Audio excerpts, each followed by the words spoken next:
Hello, everybody, and welcome to Forever Rugby on Forever Sports. For today's watch along, it is Ulster versus Leinster in the Pro 14. Don't usually do Pro 14. This is actually our first ever Pro 14 watch along. But, you know, with second teams heading up north and playing in what was hopefully going to be the Rainbow Cup in the coming months, and then after that, the Pro 16 or Pro 18 or whatever we're going to end up with, just lots of teams and a pro in front of it, really. I thought it would be a nice opportunity to try and give it a go. Watch a bit of more sort of Pro 14 in preparation for it. Start to get to know all the sides. Start looking at the players to keep an eye on, and just start sort of preview as we move towards South Africa's sort of big move up north, which is going to be fairly unprecedented, to be honest. And I think a move which has been long overdue in terms of the financials, in terms of the time zone, in terms of the quality of team you're going to be playing. You know, I mean, we're going to get missed out on playing against a lot of New Zealand teams, which is always going to be a bit of a a sad situation, you know. I mean, there's nothing quite like watching, you know, Crusaders, Bulls, and Loftus and the likes. But, you know, with time zone, having to get up and watch games at 5 in the morning, or, you know, having to stay up late and watch other games and stuff like that, it just hasn't really worked. Whereas, you know, now going up north and playing against teams in the Pro 14 or Pro 16, where you're going to be able to play, as a South African, you're going to be able to watch games that are sort of, you know, 7, 8, 9, 10 o'clock at night, you know. So you can actually build a sort of day around and build into a game, as opposed to sort of waking up, watching a game at 8 o'clock in the morning, and then you're done. But yeah, in terms of our teams tonight, we've got Leinster versus Ulster, the 2020 Pro 14 finalists, with Leinster obviously winning it. They've won the last 3 in a row, and Ulster last won the tournament, I think it was 2016. So yeah, it's a repeat of last year's final, which should be very cool. Unfortunately, obviously not both sides not at full strength. There are still a lot of players missing from both sides, with Ireland currently still sort of being in a bit of a mini camp. But some players have been released, and there are still a plethora of caps in and amongst both sides. You know, I think I think both sides have over 100 sort of international caps between all the players and stuff like that. Leinster were probably edging in terms of the amount of caps.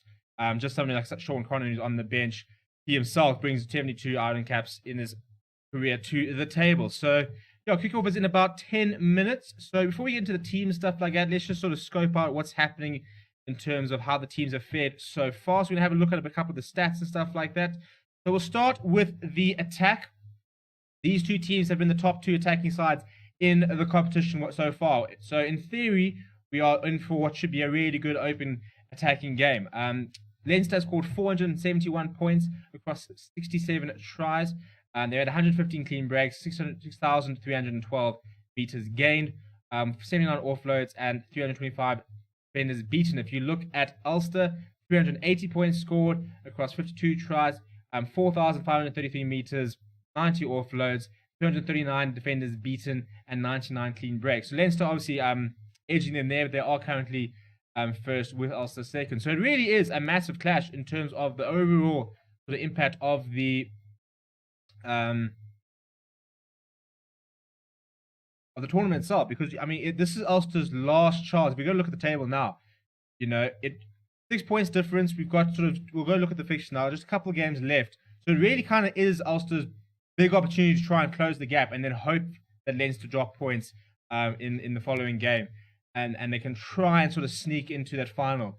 You obviously got Munster, who have booked their place there. They will be in the final. So it now comes down to who will join them between Leinster and Ulster. So it's going to be an all-Irish final, which is why I think a lot of fans are quite excited about the fact that the South African teams are coming up, and hopefully try and sort of add a bit of more sort of competitiveness. You know, with sides like Zebra, Dragons this season struggling. You know, Benetton. You know, all these sort of sides struggled a little bit. You know, so I think the hope is that with the introduction of South African sides, you know, that the quality across the board sort of improves, and it's a bit more sort of more teams that really can go on to go and win. Andrew Steele, yes, I am a Safa. I'm coming to you from very wet and miserable Johannesburg at the moment. But yeah, so if we look at the matches, so we are currently in round 14. So in terms of the results seen over the weekend, we saw Munster edge out Connacht last night. Glasgow Warriors beat Zebra today. Caught the last sort of couple of minutes of that game. And then we've got Ospreys taking on Dragons at the same time as obviously Ulster versus Leinster. And then if we move into next week, Leicester against Zebra, so it shouldn't be too many issues there.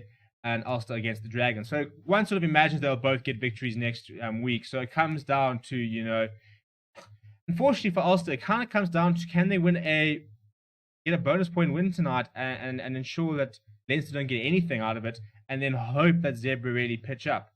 The last couple of games, you've still got Ulster versus Zebra there and Leinster versus Ospreys. So it's all about Ulster getting within that sort of 1 point margin and hoping that Leinster kind of drop points and Ulster take all the points they can over the next few weeks so they can sneak into the final, which will take place on Saturday, the 27th of March, hopefully a day after we will see Scotland versus France in that make-up Six Nations game.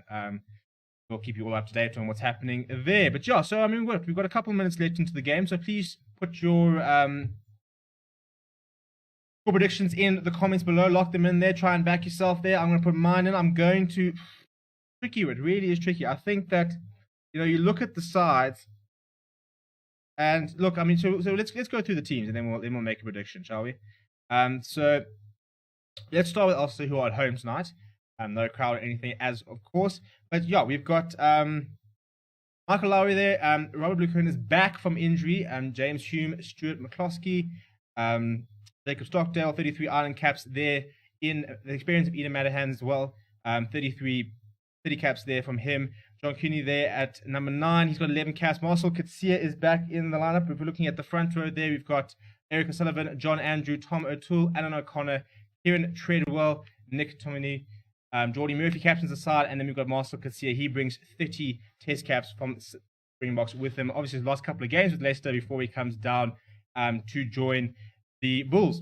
And then on the bench, we've got Adam McBurn, Andrew Warwick, Marty Moore, Format Izuchiku, Sean Reedy, Albie Matson, and Stuart Moore, and then Rob Little, the 24-year-old, wraps up the bench over there. So a bit of a mixture on the bench in terms of experience and youth. You know, we've got two 21-year-olds and a couple of players in their 30s. You know, some like Albie Mathinson brings a lot of experience to the board. He's 35 years old, has 5 caps for the All Blacks, albeit there was a long time ago. And then in terms of the away team, this is how Leinster are shaping up tonight. We've got Max O'Reilly coming through the academy there, very young player there, just his 6th game, 21 years old. Cian Kelleher, Jimmy O'Brien, Rory O'Loughlin, Dave Kern, Ross Byrne, and then Luke McGraw will captain the side. Scott Pitt, and then from the bench, the front row there, Ed Byrne, James Tracy, Michael Bent, Devin Toner, Scott Fardy, the Australian international, Rhys Raddock, who's been released back from the Irish squad, as well as Josh van der Flair. So 2 current Ireland flankers there, and they partner up with Scott Penny at 8th man. And then on the bench, Sean Curran, 72 caps for Ireland there, immense experience coming off there. Peter Dooley, Thomas Clarkson, Ross Maloney, Josh Murphy, Rowan Osborne, Jamie Osborne, the 19-year-old, and Jack Dunn is sort of rounds out that bench. So not a lot of experience, because you look at that bench and look, there's experience in Peter Dooley, Ross Maloney, and Murphy, but we've got 21-year-old, 22-year-old, a 19-year-old. So a lot of excitement on the bench. In terms, it's always nice seeing sort of young players. But if they had all their sort of their full teams back, would have a lot more coming off that bench there. But yeah, I think so. If you look at the side, they're quite even in terms of the players they are missing. I think if you're going on form and stuff like that, they've both been playing pretty well. Leinster struggled the other day, but did come through with a victory. So I'm actually going to back Ulster, because I just think that'll be a nice sort of way to set up the next couple of games. So I'm going to go Ulster by... They can't afford Leinster to have a bonus points. I'm going to go Ulster by 8.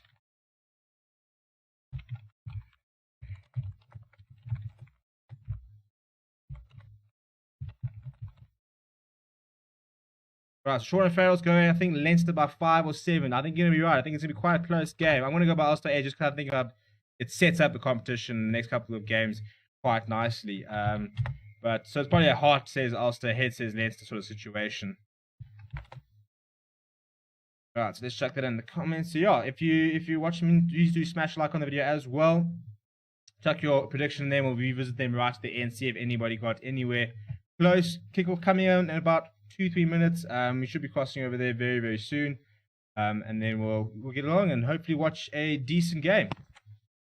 In terms of players to watch, obviously you've got to look at the two locks for Leinster. I mean, Rhys Ruddock and Josh van der Flier. I mean, currently in the Ireland squad, been released to go and play a bit of rugby. I mean, Rhys Ruddock, 30 years old, 27 Ireland caps, captain the Irish under-20s to a Six Nations championship all those years ago. So he's a massive player to have in the team. Same as Josh van der Flier, 30 caps for Ireland. You know, playing some very nice rugby. Yeah, look, I mean, something like Devon Toner, a lot of caps there. Scott Fardy. It's just there's so much quality across this Leinster side. It really, really is a top side, especially this pack. Not a lot of international experience in the back line, but some exciting players there. And then I think you're looking at Ulster. I think it's big to have Marcel Coetzee back. His sort of swan song really coming up for Leinster. I mean, for Ulster in a couple of weeks before he makes the trip back to South Africa. Jacob Stockdale and Ian Madahan will be very, very important for them. I think, you know, that the combination, and then John Cooney as well, the sort of combination, 19 combination is always very important. But, you know, when the going gets tough, you need your experienced players to stand up. So I think that the pack battle will probably be the biggest one. And I think I'm particularly looking forward to how the loose forwards go on about the business. But yeah, with a couple of minutes kick off, the teams are on the field, which means I think it is probably time to open a beer and settle in, really. Kick off in just pretty much a minute away. Also, let me know where you're watching from. Who you're backing, who you're supporting, or you invest in this game, or you're watching as a neutral, as Ulster come out here.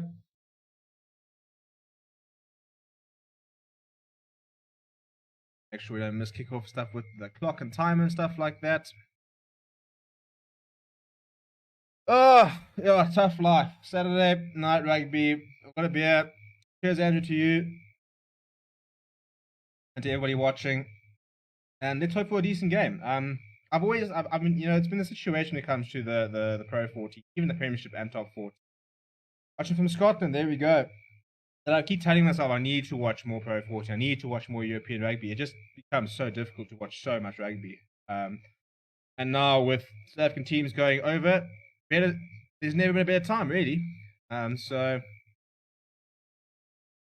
yeah, hopefully the first of many live streams where we can do and watch Pro14 or Pro 18, Pro 20 at the rate the Super Rugby went. And we've got kickoff. Right, so Ulster playing right to left. And Madahan has gone nice and deep on the literally on the brink of the 22, but it's been well received there by Leinster. So yeah, I mean, it really is all nothing for Ulster. They cannot afford to take anything bar 5 points. So I mean, you can expect them. I don't think they're going to be going for poles or anything like that. It's got an early penalty here for Leinster. I don't think we're going to see too many kicks of goal from Ulster. Well, I hope not. I mean, they have to score. They have to score tries. So hopefully that means that they're going to be committed to playing a really exciting brand of rugby. And yeah, if that happens, they can score a couple of early tries. It means Leinster also probably have to apply with some decent rugby. So let's hope that that's the case and that we don't just see a sort of a tactical battle. We want to see tries. We want to see some exciting rugby. I'm all for a nice tight match, but you know, given the situation, given when you go in towards the end of competition and you have to sort of make so much of the time left, then yeah, just go for it. Andrew's saying, you think Marcel Coetzee could take the 8 from Vermeulen? Who else is in contention? Look, I mean, Johnny Vermeulen's, I mean, he's made no secret of the fact that he wants to continue playing for as long as possible. Your other options, I mean, you've got Seacombe and Noche playing for the Sharks, playing very well at the moment. A very different type of number 8, though. Not the same physicality. It's a very nice line run there by Ed Byrne. As Leinster get into past the 10 meter. Yeah, I mean, so you've got Seacombe and Noche. It's a bit of a different candidate. Much better in the loose. He's got Sevens experience. So a very different type of player. So that's always been the biggest problem with him, is that he's not your sort of traditional Springbok number 8. Joan Augustus for the Stormers is much more in the mold of a Springbok number 8. You know, he's just massive. You know, raw power, likes to get the ball in his hand, likes to carry it up. So, you know, he's one for the future. But yeah, look, I mean, I think that's what Marcel Casilla is going to come back and try and prove. I mean, you're not going to be moving Peter du Toit anytime soon. So he's going to have to try and make it an 8th man. And I think that, you know, I'm sure he's been having conversation with Rassie Erasmus. A really good run here by Leinster, who get almost up to the 22. I'm sure there's been conversations with Rassie Erasmus about, you know, coming into the Springbok setup and stuff like that. Rassie Erasmus is a big fan of Marcel Casilla. And I think, you know, if he hadn't been injured, would have probably been playing ahead of Francois Lowe in the Cup. So I'd like to see that battle. It's going to be a very interesting battle for that number 8 position. And I mean, that Bulls loose forwards are going to be just childish, really. I mean, if you've been watching any of the South African rugby, they've already got an incredible amount of loose forwards. Have Marcel Casilla join them, even with Marco van Staden potentially leaving. Yeah, I mean, it's just an embarrassment of riches, really. Right, so we've got an early penalty here from Leinster. We are 3 minutes in. They are going for poles. They can go for poles. So Ross Byrne will have a chance to go here. They just need the win, really. And that's the main thing for Leinster. A win, even a draw for them would be a really good result. Anything but a loss, and definitely can't afford a bonus point.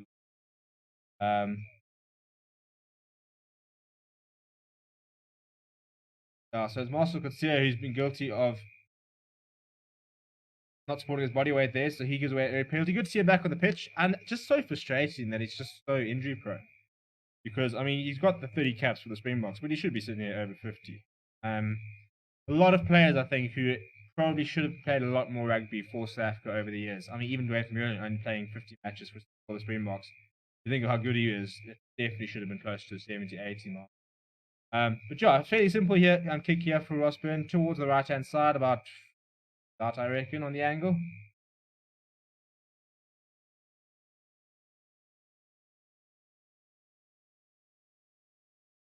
Conditions look perfect, by the way. It doesn't look too wet. Doesn't seem to be too much wind at the moment. So, long may that continue.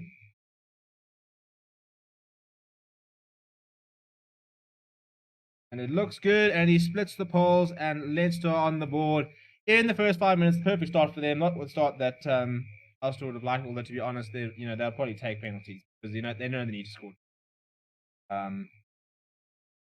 So I suppose they'll take penalties if they can, because they know that if they're going to score the tries they need to score, then that won't be much of an issue.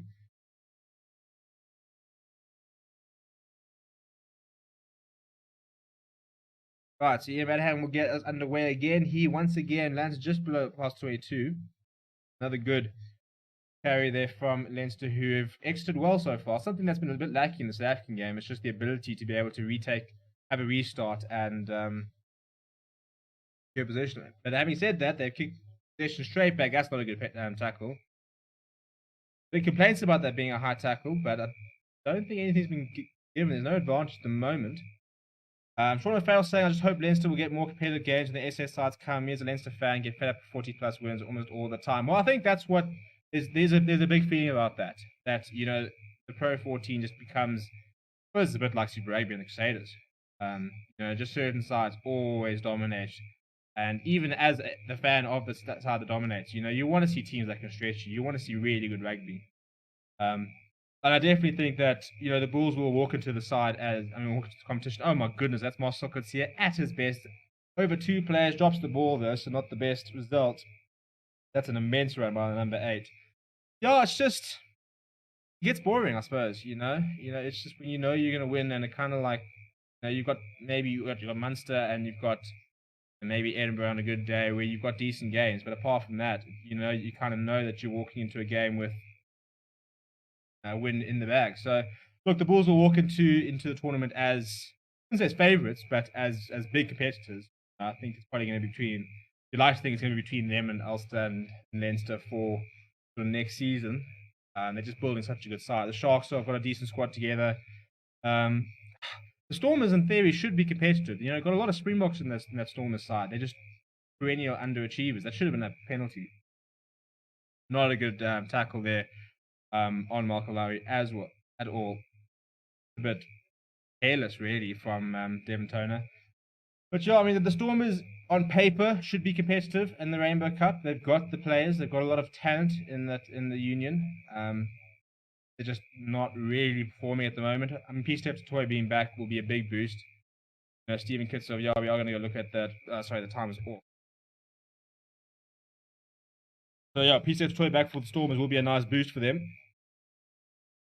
And then you've got the Lions, who are a bit of a strange side at the moment. I'm a Lions fan, so I can say it. In that there's just we've got a yellow card actually. That's Devin out there. Right, so Devin Toner, yellow card. Let me get that up on the screen. It wasn't a great tackle. I'm not sure. I suppose it was contact to her head, so you can kind of see that why it's been given there. We've got a yellow card for the away team. Yeah, Devin Toner, 10 minutes in the bin, and all of a sudden Ulster on the front foot. Yeah, the Lions are a frustrating side. Lots and lots of talent. Very young side, very inexperienced, and not too many players in your sort of prime years, I suppose, is the word you want. You know, not too many players in your 27 to 30, 31-year-old sort of category. Lots of players who are in their well into their 30s, or else lots of players sort of 23 and below. But they do have some very exciting players. And you're saying Glasgow were up there 2 seasons ago. If Nigel Owens had sent off Kearney for taking hog in the air at Celtic Park in the final, Glasgow would have won that title in my highest better opinion. And then Sean Farrell say it'll be interesting how monsters the Africans will do against them. Yo, that's the thing. He's got a brilliant more here from Ulster. They've made a good 10 meters. It's almost 15 meters now. Not slowing down. This is what they need. 5 meters out. Leinster starting to push back. Ulster trying to change the point of attack. Have they got the ball wrapped up in there? I think that's been very well defended, actually. You've got an arm up in there from the ref.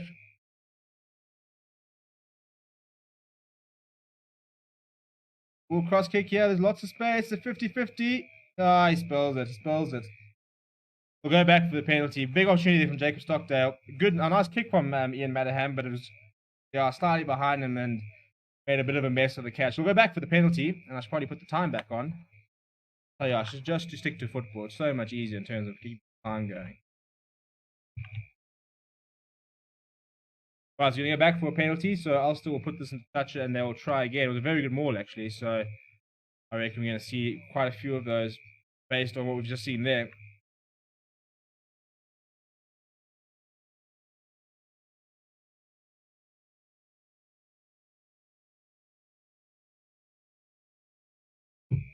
I think the most interesting thing with South Africans going up north is going to be much better defense here by Leinster, by the way, on the actual maul itself. Oh, that's a very good run. That's a very good run there. The scramble defensive by Leinster, but it's holding up well. Ulster forwards are piling in here. That's a very good run there by Tom O'Toole. I don't think he's gotten it over, though. Just short. Marcel Coetzee goes over, and that is a try. Ulster on the board. They strike back immediately within the 10 minutes. Marcel Coetzee is the man that goes over. Game on. Try number 1. Ulster on the board. That's what they need. That's what they want. And that's what they got. And that's brilliant. I mean, that's just taking advantage of the one-man deficit. You know, really good maul earlier. That one, the maul was better defended by Leinster, but then some very good ball speed in terms of getting the ball out of the ruck, getting the forwards going there. And then, you know, it's difficult to start Marcel Coetzee when you're that close. So, no, and I mean, Marcel Coetzee against Ross Byrne, that's a bit of a weight difference there. I think he's got about 20 kgs on him, not quite, about. In fact, probably about 20 kgs, actually. So, yeah, not a great matchup there, but Ulster on the board. And in terms of the game, that's kind of what we want.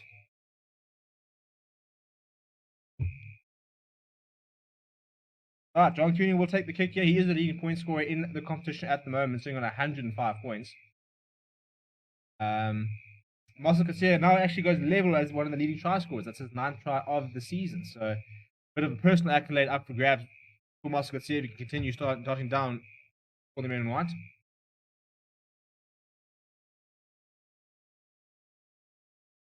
Kicks look good, and it's over. 7 points to 3 in the opening 10 minutes. 10 points in 10 minutes, so it's a good start here. Did we want to try and see a high-scoring game? Well, this is a good start. I mean, taking it at pace, the ball in front of him, you're not stopping Marcel Coetzee from there. That's just he's just too powerful, really.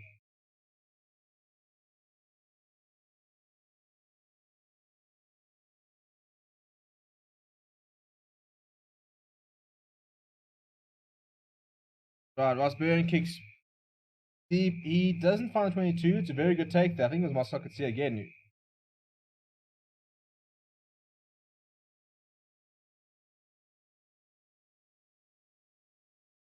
Allied in the con, I think. Yeah. Rooney goes up to the air. Decent kick. They're there, and they've won it back. I think Stockdale's won that. Now Ulster going wide.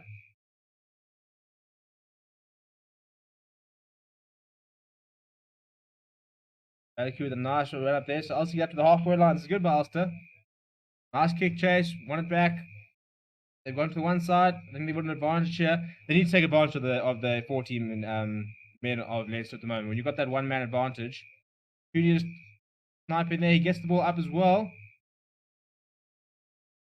Ooh, there's an overlap. They can get it over there. Unfortunately, Michael Lowry just caught on the ball there. But they're going to go back for the penalty. So Ulster playing with a nice high tempo at the moment, trying to sort of really run that defense ragged with the man in the bin, which is the right thing to do.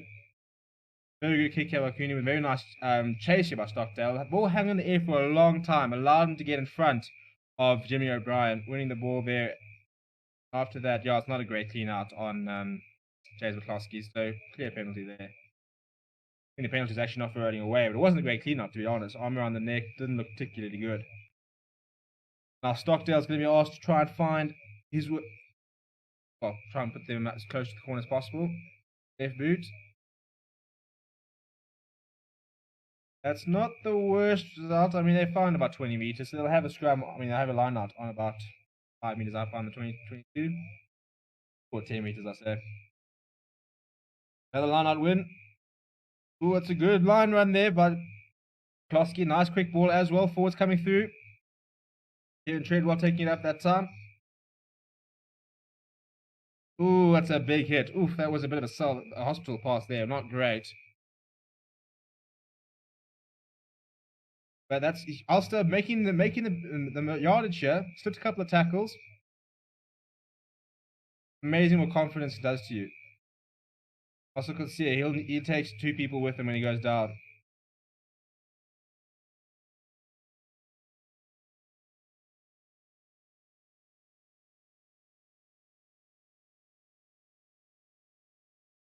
Michael Lowry currently playing as first receiver. Klosky a bit stagnant there when he got the ball. Slowed things down a bit. Looked like they were hands on the ball, but he manages to wrestle his way down. Also got Sio once again. That's the quick ball Ulster won. Now here they go. There's an overlap. There's an overlap. There's an overlap. I passed the ball, Stockdale.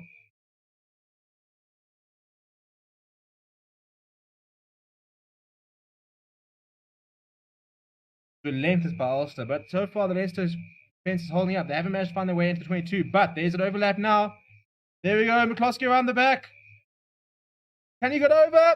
Oh, I think he's over. I think he's over. We're going to go back and have a look. Leinster players aren't happy, and it looks like Balakoon is over. We'll go have a look, but I think the try is actually... I'm not sure the try has been awarded yet. We haven't seen a decision yet, but I think we do have a second try of the match. Right, time is off. We're going to go have a look. That will be a brilliant try if he's managed to get that down. Back in the side is Rob Balakoon, and I mean, it's great handling there. Oh, he's comfortably in. Oh, no, that's comfortable. No, try time. Here we go.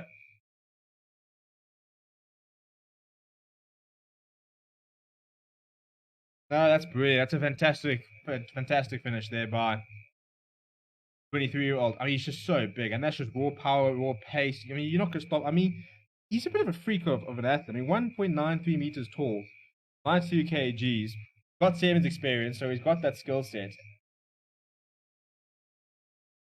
Fantastic bit of handling there from, I think it was McCloskey. All over the top. Nice early ball there from John Andrew and saying, right, well, you're the finisher. Go forth and finish. And finishes what he did. And Ulster suddenly 12-3 up with the kick to come. 2 tries down, 2 to go, and then they need to get the win.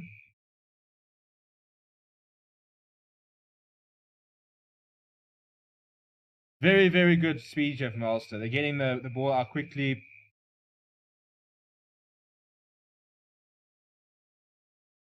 I just say good for the league if Leinster gets beat. The dominance isn't a good look. It's never a good look for any competition, any sort of. Never want one team dominating. That's come off the post. Decent effort there.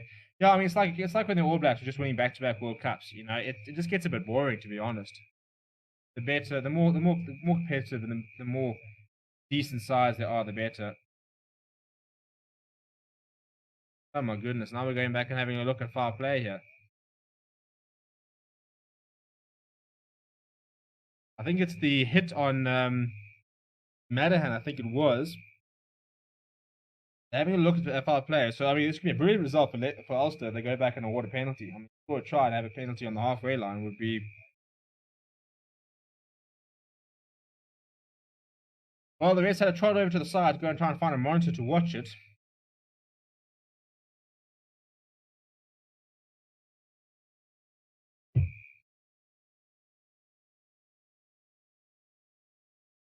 What a great tackle. I don't think it. See, the problem is. So what's happened here is that James Hume has played an inside ball to Madahan, and he's run straight into Jimmy O'Brien. He's gone pretty high and looks like it's contacted the head. I think that's what they're having a look at in terms of foul play. He does jump into it and then come down. So I mean, it's definitely contact to the face. But I mean, I don't think it's intentional. He is jumping. He's coming up to tackle. He's a bit long foot and stuff like that. So I don't think it's foul play. I'm very frustrated how quickly players are being sent off and stuff like that.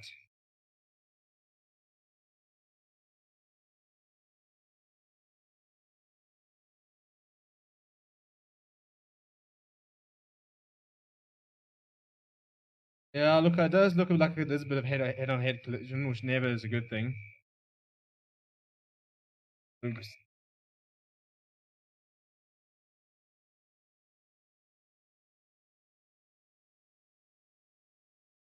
Oh my goodness, looking at a second yellow for Leinster. I don't have a second yellow here, people. You're not going to help my cause here. I don't have a second yellow.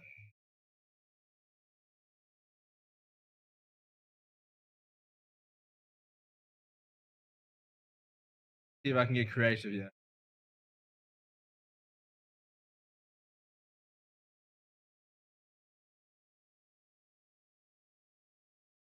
So the mitigating factor is still mitigated only down to a yellow, which I think is a bit harsh.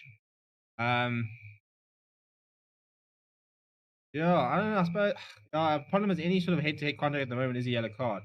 Right, we're gonna have to get creative. Yep. So we're gonna put that, and we're gonna chuck that over there.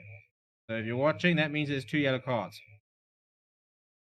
And if there was ever a chance for Ulster to try and snap up 2 quick tries and get themselves in bonus point territory, then this is it. The draw for the Champions Cup last 16 is on Tuesday. Yeah, I actually did see that. Or maybe I'll try and get a video after that.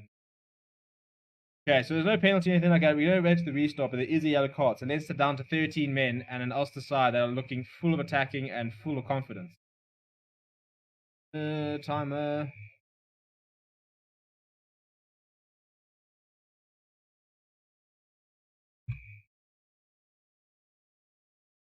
Right, Cooney with another good kick up top, which was almost won. It's been knocked forward here, so Leinster get their first bit of possession I think they've had since about the 3rd minute. A very nice carry up there by Josh van der Fly. That's what they need to do. They need to get their best players into the game here. Oh, that's a fantastic chase there by Scott Fardy. That's brilliant. Now Leinster all of a sudden, oh, Dawson behind. That's the wrong call. That's not a good kick at all. Not sure that. Well, I don't know why he did that. I mean, he was in no man's land, and he just kicked it straight behind. Very strange decision by Ross Byrne. I mean, it's been dotted down for 22. I didn't understand what the purpose of that. It wasn't going for. Wasn't going. I don't know if it was. I mean, did you just miskick this?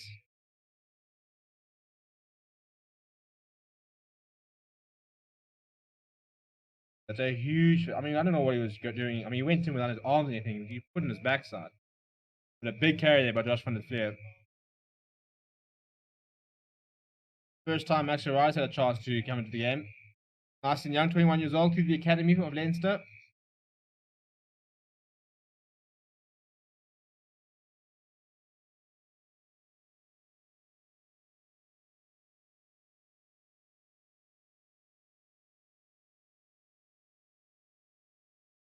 Dan McFarlane was Scotland's assistant coach, but he was poached by Ulster. A big reason why Scotland were poor in Japan, in my opinion, is they never adequately replaced him in time. That's an interesting point, actually. I was very disappointed with Scotland in Japan. Well, this is a very good run here. Hang on. Balakoon once again into the thick of things, and Ulster are already back in Leinster half.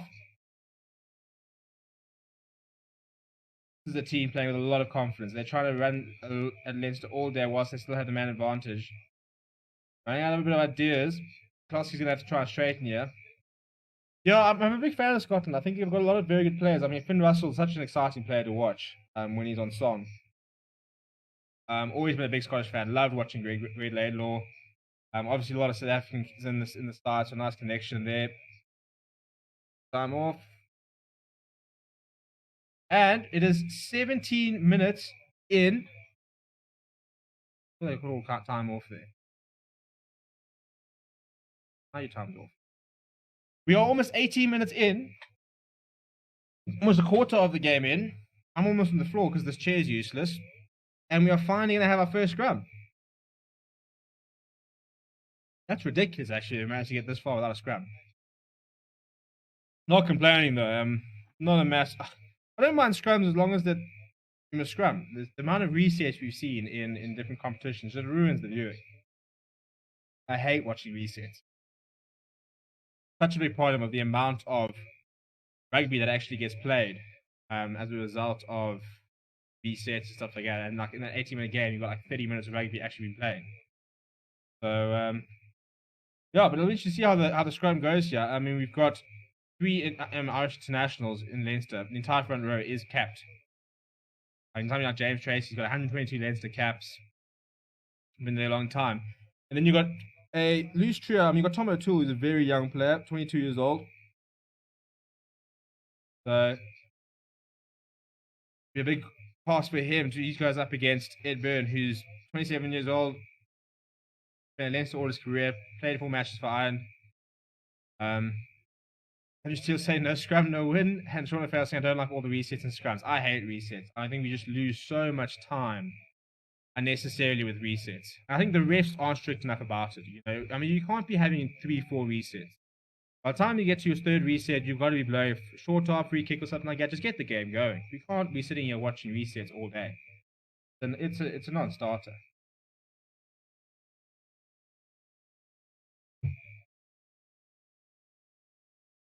Guess what? Then we've got a reset. Ah, dear.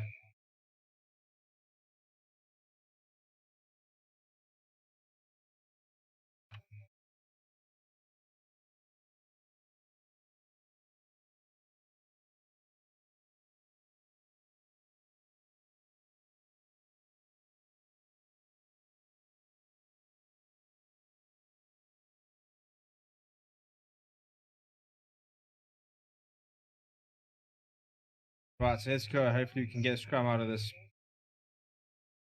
Well, it's worked out well for Leinster because they managed to get up there. They haven't turned it back on the field, so we are back to having 1 yellow card for Leinster. Small wins for them so far. That looks like a better scrum. That's a massive scrum by Leinster. That'll be a penalty. And there it comes. First, 1 scrum, 1 penalty to Leinster, and that's what we were saying. You know, the front row. Just too experienced, too powerful, and they've done the job there. Absolutely obliterated the Ulster scrum there.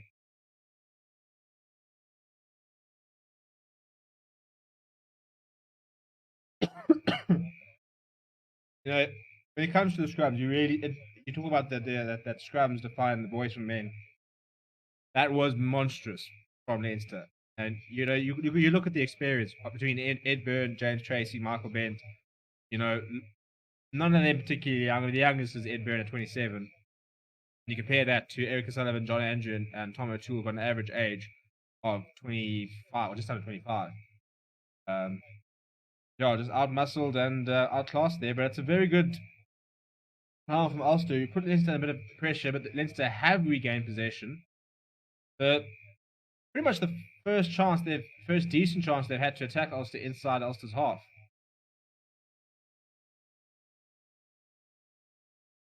Now a chance for Ulster to show what their defense can do. Evan turned it back on the park and he carries it up.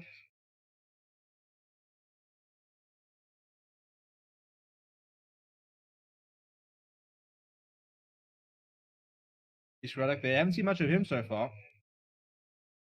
And they've got an advantage there, Leinster. So let's just see what they'll do if they get the penalty. If they're going to play the long game and go for points, or whether they reckon they want to try and hit back. Probably be a decent idea for them to kick to the corner, actually run down a bit of time. Having said, that's a very good run on the outside. Suddenly Leinster inside the 22.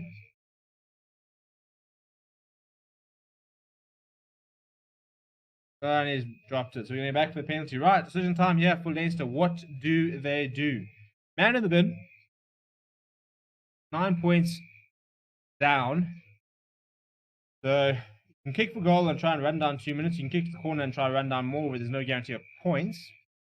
9 points, you know, it's a couple of penalties and you're back to level, so that's not an issue.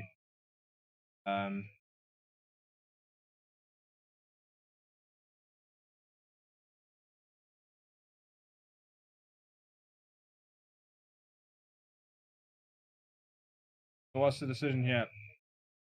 They're going to go for the line, I think. Yeah, they point the line up. They're going to run down some time, go to the corner. Probably the right move. You know, I mean, if they can score bonus, but at the very least, it should run down the yellow card, and they should be able to get Jimmy O'Brien back on the park.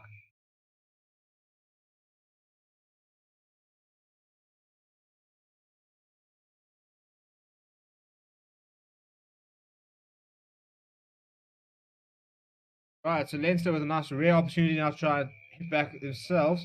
They've gotten up to about 5 meters before the 5 meters. We're about 10, 12 meters out. Number 1, find your man. They haven't found their man, but Ross Bird has come out of the line. He's managed to win that back for Leinster, so that wasn't the part of the plan, but it's worked out for them in the end.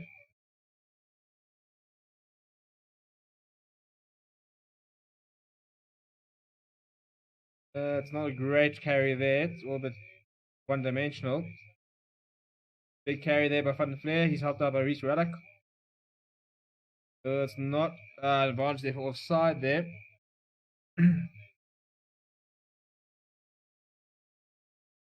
That's behind there. That's not great. That's a bit sloppy. We'll go back for the penalty. They've got a advantage. Ross Purns put it behind, but there's a lot of Ulster players back, and he will go back for the penalty. So not the most structured attack there from Leinster. Not particularly clinical.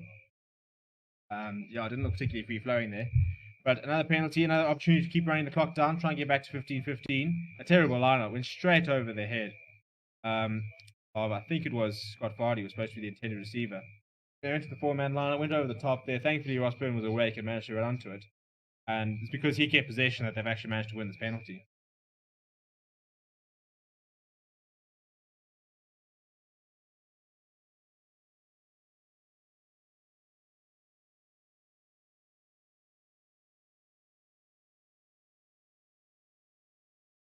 They've got time off here.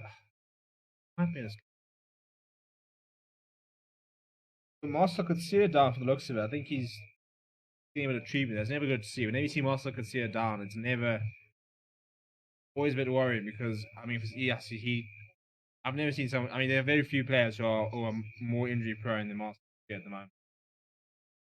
But so hopefully he can run it off, whatever it is. He's only just back from an injury, in fact.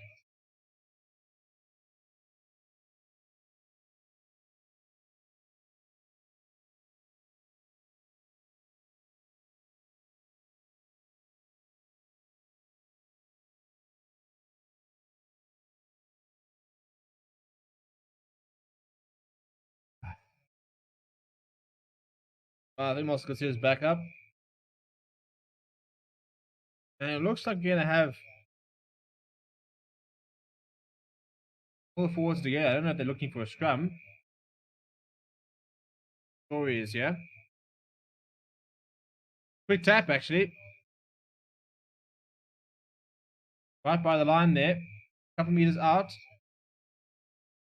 They've gotten over. It looks like it's held up. They'll need to recycle this. The ball's available. The advantage for offside. Tends to look like they're over. So it's held up. There'll be another penalty. So, quick tap almost working out there for Leinster. A decent option. Hasn't worked out for them. They haven't got the try, but they do get a penalty. Ian Mallahan's looking a bit sore at the bottom of the ruck there. Right, so a warning there to Jordy Murphy saying it, the next time is an offside, it will be a penalty. And Leinster shaping up for another tap and go. Tracy goes, he's the man that takes it up. Got Josh van der Flair out here. He's supporting there, trying to drag him over. That's good defense. That should be over. There it is. Leinster on the hit back. They're on the board. 25 minutes. First try by Leinster. Very, very well played. Just too powerful. Much like the scrum earlier. You know, the power and the directness paying off there. That's exactly what they needed. I mean, with a man in the bin to go and score like that, get themselves back within 5 points, with the kick to come, which I'm sure they will kick over. They could be within 2 points, despite having 2 yellow cards already in the first half an hour. So you really can't ask for much more, I suppose. Michael Bent, the man that did get over in the end. I mean, when you've got somebody like Reece Reddock behind you, I mean, it does help, eh? It does help. And that's the last thing Ulster needed. Really playing well. Really started the game very nicely. A lot of confidence. And yet, they are just 2 points ahead. So, yeah, not what Ulster would have wanted in terms of the try. Probably that's the last thing they needed. From a Leicester's point of view, that's exactly what they needed. To be able to score a try, as I said, with the man in the bin, which is now done. So, we are 15 on 15 now. As we enter the last 15 minutes of the first half. Lots of points here, 22 points so far, so we're almost scoring at a point a minute, which is quite cool. Does look like we're in for quite a close game, which is nice. That's what the predictions were. But Fair saying Irish derbies are always tight matches. Yeah, I mean the Munster game last night.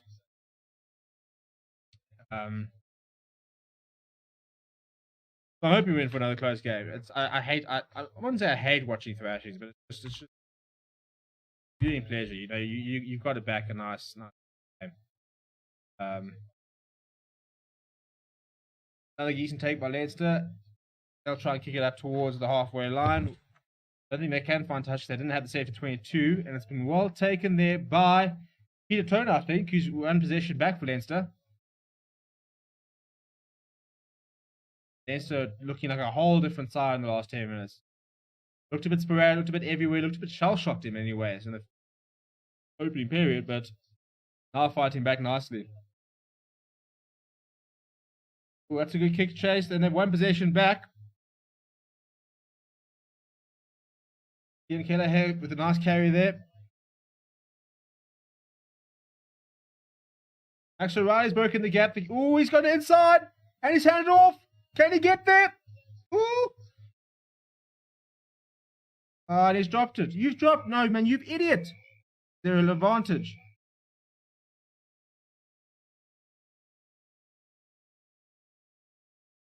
Time off. I'm going to see a yellow card. Well, just as well. I mean, that was brilliant by the youngster Max O'Reilly. Some very nice handling there.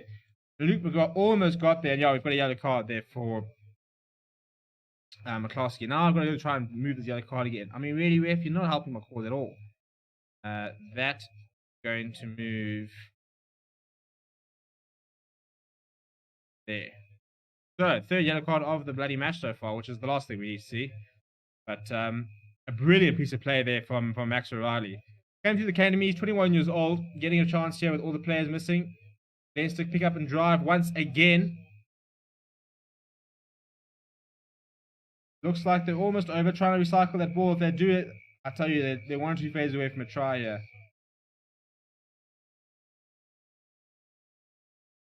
Short once again. Josh van der Flair now.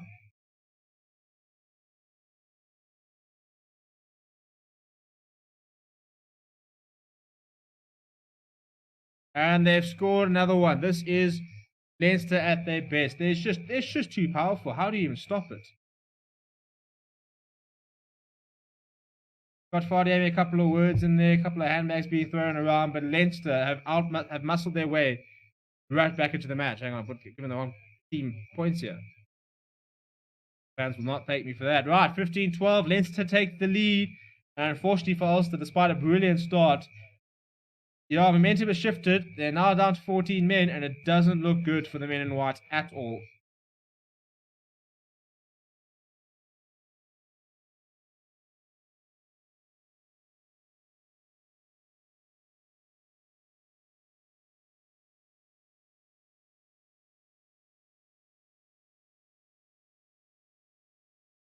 just too powerful from Leinster, really. Same, almost carbon copy of the first try. You know, tap and go, 1, 2, 3 phases, and they're just gonna wear down Ulster, and that's ominous for Ulster, because if you're gonna be outmuscled like that, then yeah, it's gonna be a long game. What I was saying, this game must make you looking forward to the Rainbow Cup. I can't wait for the Rainbow Cup. I want to see. First of all, I want to see more rugby in my time zone and not have to wake up and watch everything at 10 and 8 and 12 and stuff like that. But yeah, I mean, there's just something about, playing some top sides, playing some really close rugby, nice big physical. It's gonna be a whole different dynamic. We see it's different rugby down in the Southern Hemisphere. So, and I think it's going to improve Springboks game a lot to be able to play the Rugby Championship, where you're still going to be playing New Zealand, Australia, Argentina, and the very dry, well, it's not necessarily dry in New Zealand at the time, but that's for rugby, and then playing European club rugby. A nice combination with the Springboks trying to sort of bring the best of both worlds, I suppose. Andrew Steele saying, where is the Rainbow Cup getting played over here? In terms of where, it's a bit weird in terms of the South African sides. They haven't quite decided what's going to happen. It looks like this is a brilliant run by, hang on, Ken Ulster? No, they've knocked it on. And they knocked it on, they're about to lose it as well. This doesn't look good. No, they've won possession back. In terms of the Rainbow Cup, so there hasn't been any sort of official venues or anything, I suppose, is the word. Get this clock back and working. The South African sides are apparently set to actually base themselves either in Ireland or in the UK or in Dubai, actually, being mentioned as a potential base for the South African sides. But it doesn't look like at this stage it's going to be Rainbow Cup rugby happening in South Africa, which is a shame. So I think it'll be quite cool to have that difference of playing in Europe one week, playing in South Africa the other week. When the Pro 16 starts, it's going to be very interesting. You're going to be having very, very different conditions. You're going to have very cold and wet conditions in Europe, and then you're going to come to South Africa where it's going to be dry. I suppose there's thunderstorms around, but hot. Very, very hot.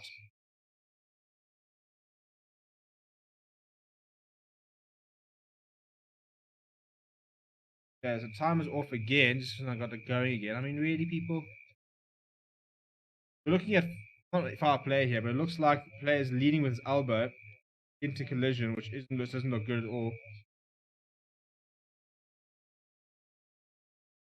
So if we're having a look here, we've already seen 3 yellow cards, so it'll be a shame if we see another one.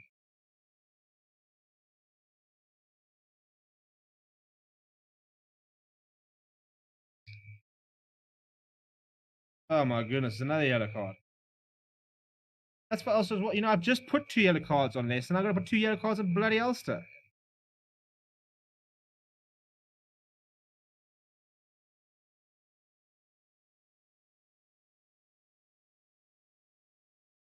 Right, so the placement, he's only just come into the field as Peter Dooley, and now he's led with the elbow. They say it's contact to the throat. Not Peter Dooley, sorry, Andrew Warwick.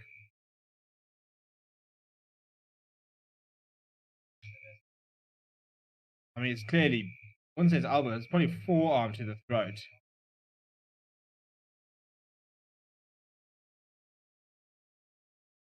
Oh my goodness, a red card. Well, Ulster, it was nice while you lasted. Started the game nicely, looked pretty good, looked like you're going to do something special, and then you've now, since then, managed to get a yellow card and now a red card. It doesn't look good for Ulster at all. Short of fail saying, I understand player welfare when it comes to basing the SSIs in Europe, but every league tournament has to have a plan B in these times. Yeah, look, I mean, if that's what needs to happen, that's what needs to happen. And he gets his marching orders. Red card to Ulster. I have a red card.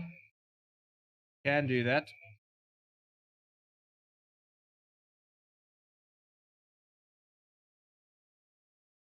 Right, so Ulster currently with a red card and a yellow card. There'll be 14 men for the entire game and 13 men for the current for the next few minutes. So we're going back to this based on SSIs in Europe, but every league tournament has to have a plan B in these times. Yeah, look, I think the problem I have is that I don't think it's necessarily plan B. I think they're looking to try and do that from the offset. And I'd really, really like to see them try and get the Rainbow Cup into South Africa. I just think that it'll add a whole new dimension to the Cup. To have teams going from different conditions week in, week out. Traveling does play an issue, but it's not like it's time zone or anything like that. So I'd like to see a South African sides based in South Africa, playing at the South African Stadium and stuff like that. But yeah, it's difficult, especially when you're not going to have fans. Look, you have the fans, stuff like that, then you're going to have to try and sit there saying, well, surely you can get it. But it doesn't look like we're going to have fans South Africa for a while. Had you still say, mate, just wait until you have to watch your team play in Ireland with the Irish ref. Look, the refereeing in South Africa has been shocking lately. So it might even be an improvement, to be honest.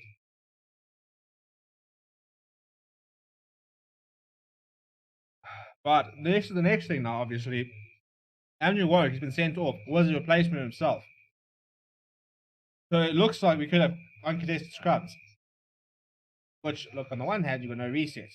To have no more scrums for 60 minutes, that's a huge blow for Leinster, who powered through Ulster in the first scrum. But yeah, that's not great, eh?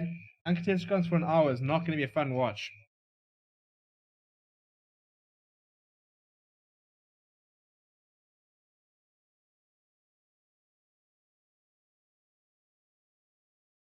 Right, so Ulster on the 10-meter line, they got a penalty, yeah. So they've won the line out, and they're going to try and hit back, yeah. But they really are. Hang on, I haven't even corrected the scoreboard yet. Yeah, 17 points to 12. Apparently, with 30 men on the field, they will only have 14 men when Klosky comes back. So it really doesn't look good for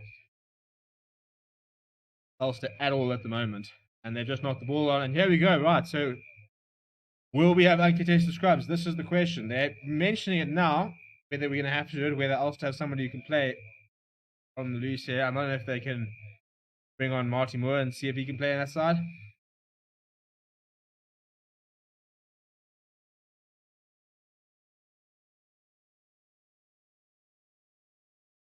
Oh, it looks like Eric Sullivan's going to come back on, actually. Well, that's good. At least we can have scrums then.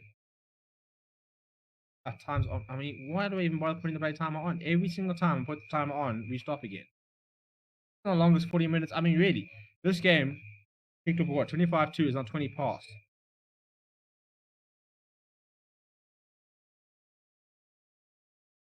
Well, if I was saying I would rank the SC team size 1 Bulls, 2 Sharks, 3 Lions, yeah, I'd say that's about correct. I think on paper the Stormers should be second, but just they play so bad at the moment. They just can't get that side going. The Lions are a weird side. On their day, they can beat any of them. They gave the Bulls a good run. I do think that they lack. Marcel Garcia off, and he's limping off. Marcel Garcia limps off. That's the last thing we need to see. It never ends. Look, I think they're using it tactically because they're going to bring on Eric O'Sullivan so they can have scrums again. But Marcel Garcia is not walking off freely, and I think he is injured. So, literally just come back, catching his hamstring. Doesn't feel. He's walking, I suppose, but it doesn't look great. Yeah, I think the Lions had the potential to probably be the second best team. At the moment, I don't think anyone's touching the ball. Wow. The financial power they've got, they're going to keep bringing more players back.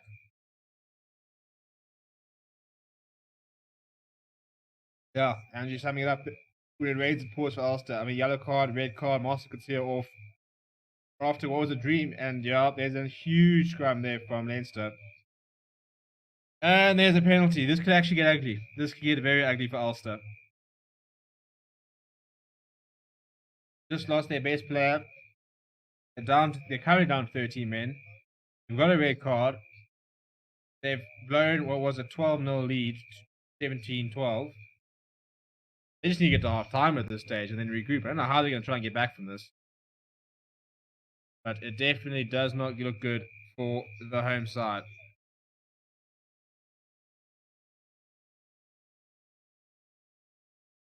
Right, well, Leinster got 6 minutes to try and score a try of their own whilst they're down to 13 men. Worth pointing out that Leinster themselves had 2 players in the bin earlier. We've seen 4 cards already, which I think is probably the worst part about the game so far, because it's just ruins the game. Not that I'm saying I don't like cards. I never really understand the argument people saying that they don't want to have red cards. I can understand the reasoning. I just think it's becomes really difficult to sort of emphasize what a red card, well, how to punish a player for a red card offence. But yeah, that's an interesting debate. Meanwhile, Leicester have been pinned back to the 10-meter. They have one possession back though, so they can go again. No, never mind. I'll still come around the back, and they've stolen that. Right, there's actually a bit of space on the wide if they go. If he takes it himself. Hey man, pass it to someone, you idiot. Ulster, I mean, after playing so well for the first opening 50 minutes, really haven't been good lately. Good run there by David Carney there.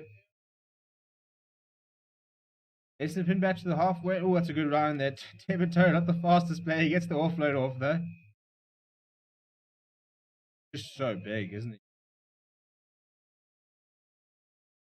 And David, I mean, he holds the record. I think he still holds the record. That's a fantastic run by Josh van der Fly. Jeepers. Strikes 1, no strikes 2. Leinster back in the first half. But yeah, I think David Tanner still holds the record for the tallest player in Heineken Cup history. You can see why. Oh dear. Ulster not making the tackles at the moment. Jimmy O'Brien is slipping a few.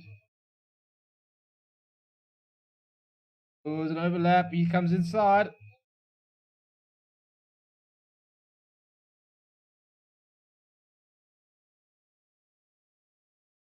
Good line run there by Scott Fardy. Oh, there's an overlap. Oh, there's an overlap. Again. Oh, go yourself. Never mind. Puts the gap there. Good hands there again. Oh, the inside. He had found him. That was try time. Kevin Turner goes. Reese Reddock. Oh, here we go. And over. There it is. Try number. Oh, no, he's been held up. How did he not get that down? An advantage there. And that'll be it. Yes, that is it there by Ed Byrne. How Jimmy O'Brien didn't get that ball down, but yeah, this, as I said, I think this is going to get a bit ugly for Ulster. It's all gone pear-shaped for them, and Leinster are going to walk in with a big lead here. Kick still to come, 3 minutes to go in the first half. They lead 22 points to 12. A 30-man Ulster in disarray. Doesn't look good. Doesn't look good, and I don't think it's going to get much better, to be honest.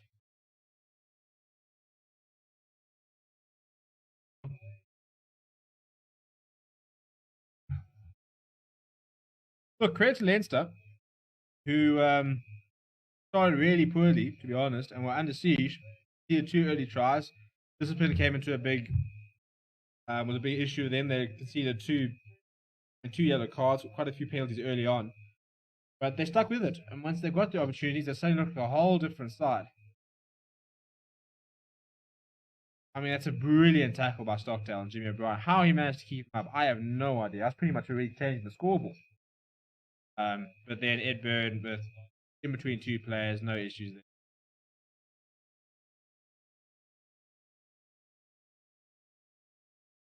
Yes, I think this could get ugly. I think going back and saying that also we're going to win it by 8 might not age very well. But yeah, smash a like on the video. Let me know where you are watching from. What are you backing? We'll get your halftime or your full-time predictions in at halftime. Based on what we've seen, it's a very nice kick by Ross Byrne. He adds the extra 2, 24 points to 12. Tends to extend a 12-point lead. And looks like Ed Byrne has just scored the try and now walked down the tunnel. So we've got Peter Dooley out in the field now.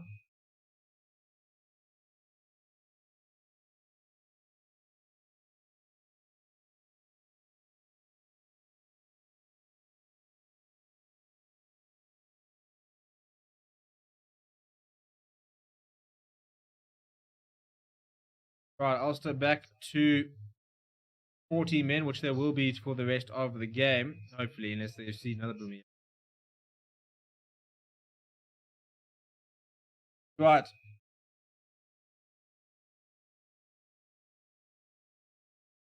Left, let's find touch. So Ulster will have one more opportunity. They've got 40 seconds.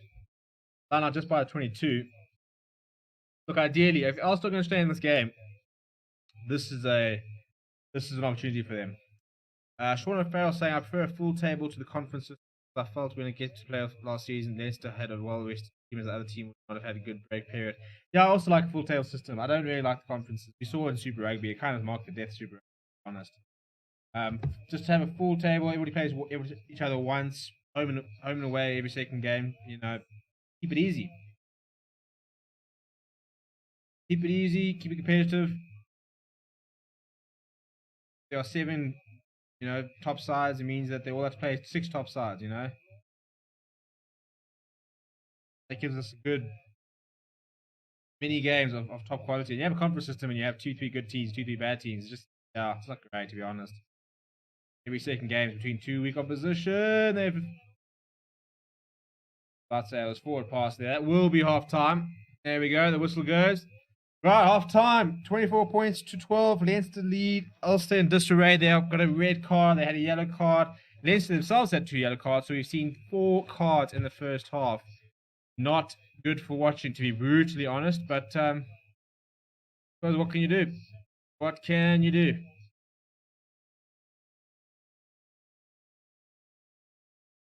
Right, so half time. Thank you to everybody who subscribed. I think we've gained about 2 subscribers doing this, which is quite cool. We hit 1,000 last week, which is very exciting. So please do smash a like, subscribe if you haven't. Join the cause, and let's see if we can try and pull up some stats. Have a look at what's going on. I don't want to. Yeah, man. Score update. Ospreys are currently leading Dragons 10 points to 7. Right. So let's look at some stats here. Let's get. Okay, so obviously 2 tries scored by Ulster, 3 by Leinster. Possession 65% by Leinster, which is a bit surprising considering they couldn't get their hands on the ball in the first half. Which shows you how they really just sort of stuck into it and got themselves back into the game. 2 clean breaks to 3 clean breaks. 13 defenders beaten by Ulster, which is a nice stat to have compared to the 8 of Leinster. 4 offloads to 3, nice and even. Defense 65% territory for Leinster to 35% of Ulster. Leinster made 65 tackles and missed just 9. Ulster made 106 tackles and missed just 8. So yeah, I mean Ulster with a 93% tackle success rate, which sounds good. It is good. It is good. Let me not say it's not good. It is good. But what we're seeing is Leinster just too physical. They're too powerful. And even when you're kind of making the tackle, they're always making ground, which is why they scored 2 tries. Leinster will want to try and fix that 88%. You want to try and get up to the 90s. That's where you want to be. Neither side turned over ball yet. 221 kicking meters to 101. Kicking success rate 100% so far. 4 penalties by Leinster, 8 penalties by Ulster. That kind of sums it up, doesn't it? Both tries came from penalties where they took quick taps. And they were in position because they also could see too many penalties and they could kick to the corner. Yeah, there your point scores. Rossburn coming on 9 points. Marcel Garcia with his 5 is off the field though. Very important player, carried up 4 times. Scott Penny has carried the ball up 7. Max O'Reilly has made 2 very nice team breaks. He hasn't been unlocked yet there on the system. I thought he's been quite impressive when he's had the ball actually, the 21-year-old. Looks very exciting. And James Hume beating defile defenders so far. Also good to see there. Another youngster, 22 years old. No surprises there. Rob Pelican, 38 meters. Scott Penny with 30. Kieran Treadwell, 2 offloads. Max O'Reilly with 1. Eric O'Sullivan, 14 tackles. That is immense. I mean, jeepers. I mean, he's back on the field now. 14 tackles in 1 half. That's a brilliant effort. Reach right up with 10. That's what we come to expect from him. He's such a hard worker. 1 turnover 1 by David Coney, which I don't really understand because when we looked at this up here, I know there was turnover 1. I lie to you. Those are stats. We look at the. I don't know. We don't have individual stats stuff like that. But yeah, that's the story of the game so far. So we saw a try there from Kutsia and by Benton 24th minute. It was one-way traffic as Ulster went up to 12-0. But the big but Leinster stuck in. They got into the board through Cooney and 10. So it was 12-3, and then Byrne with the versions there. Cooney with the try. I'm not looking at it. No conversions. Yeah, sorry. So Kutsia and Belko in there with 8 and 13 minutes, and then Bent, Van der Fleyer 24, 27, Burn 36. So it really was all Ulster at the beginning, and then Leinster just hung in there really and came back. They got a nice early penalty, and they could take a penalty because all they need is a win. Whereas you're looking at Ulster, they need a bonus point win. So yeah, unfortunately, it doesn't look good for Ulster. They've got lots to do in the second half. The only way they're really going to stay in this tournament is with the bonus point win, which with 14 men looks near on impossible.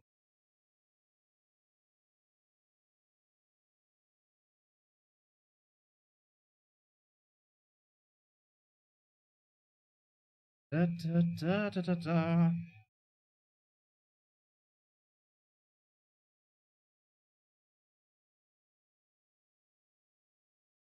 Right, let's try and get some full-time predictions. Right, so 24-12. I think Ulster. I don't know if Ulster going to score any points, to be honest. Leinster will. Let's ask in the chat, what are your full-time predictions? Yep. I think it's going to get ugly, to be honest. I think this could be a Leinster by sort of 15, 20 points, to be honest. Could be by 20 points. I reckon that's what I'm going to go with. I'm going to go with Leinster by 20 points. It's a lot, but I just think that at the moment, it really looks like one-way traffic. I mean, with Ulster being down to 40 men for the entire game, Leinster looking really good. I don't think Ulster can come back. There's no Marcel Coetzee, which doesn't help. They haven't looked good since the 23rd minute. Got a very big point, or a very big gap to try and close down. So, ow. Yeah, I'm gonna go Leinster by 20. Ulster 25, Leinster 30. That's a big comeback from Ulster. I don't know how back it, to be honest. I am being harsh. Now you're making me rethink. Leinster hit 50 points. Leinster's B team would probably win their conference. They have much depth. True that. I'm gonna see what my friends do. We are going Leinster by 20.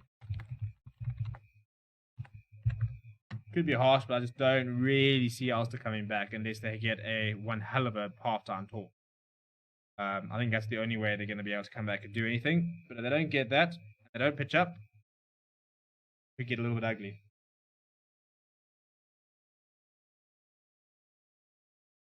How did this last me a half? I don't think a beer's ever lasted me a half. I mean, is there a better site? Genuinely, I don't know if you're going to see it on the stream. Is there a better site than a beer that's so cold? There's a bit of water, a bit of evaporation on the ice. Just best sound in the world. Oh. Had to work today. Deserve this.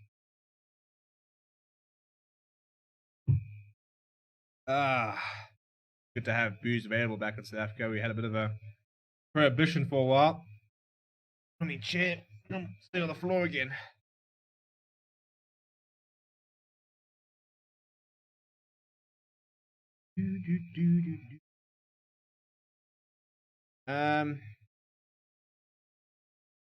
If you would like to, we've got a Discord server that we're trying to get off the ground. We started a couple of weeks ago. I haven't really been punting it too much.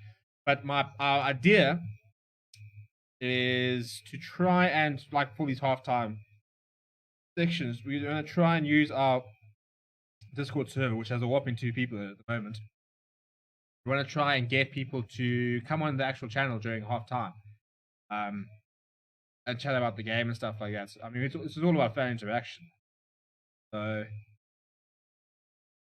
yeah, I'm gonna check it in the comments there. So yeah, if you're on Discord, please do come hang out. And yeah, if you're keen, then we can try and get people to actually come onto the show live. We can have chats during halftime, during pre-game, and maybe post-game. Try and sort of build a little bit more sort of conversation. So I'm gonna chuck that link in the description. So if you have Discord, please do come and join us.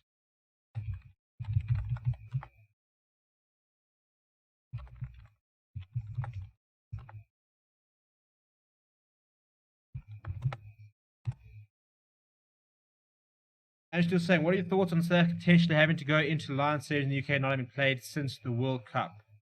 There's talks of I think it was like 3 tests that they want to play. Rassie Erasmus said that they want to play 3 tests.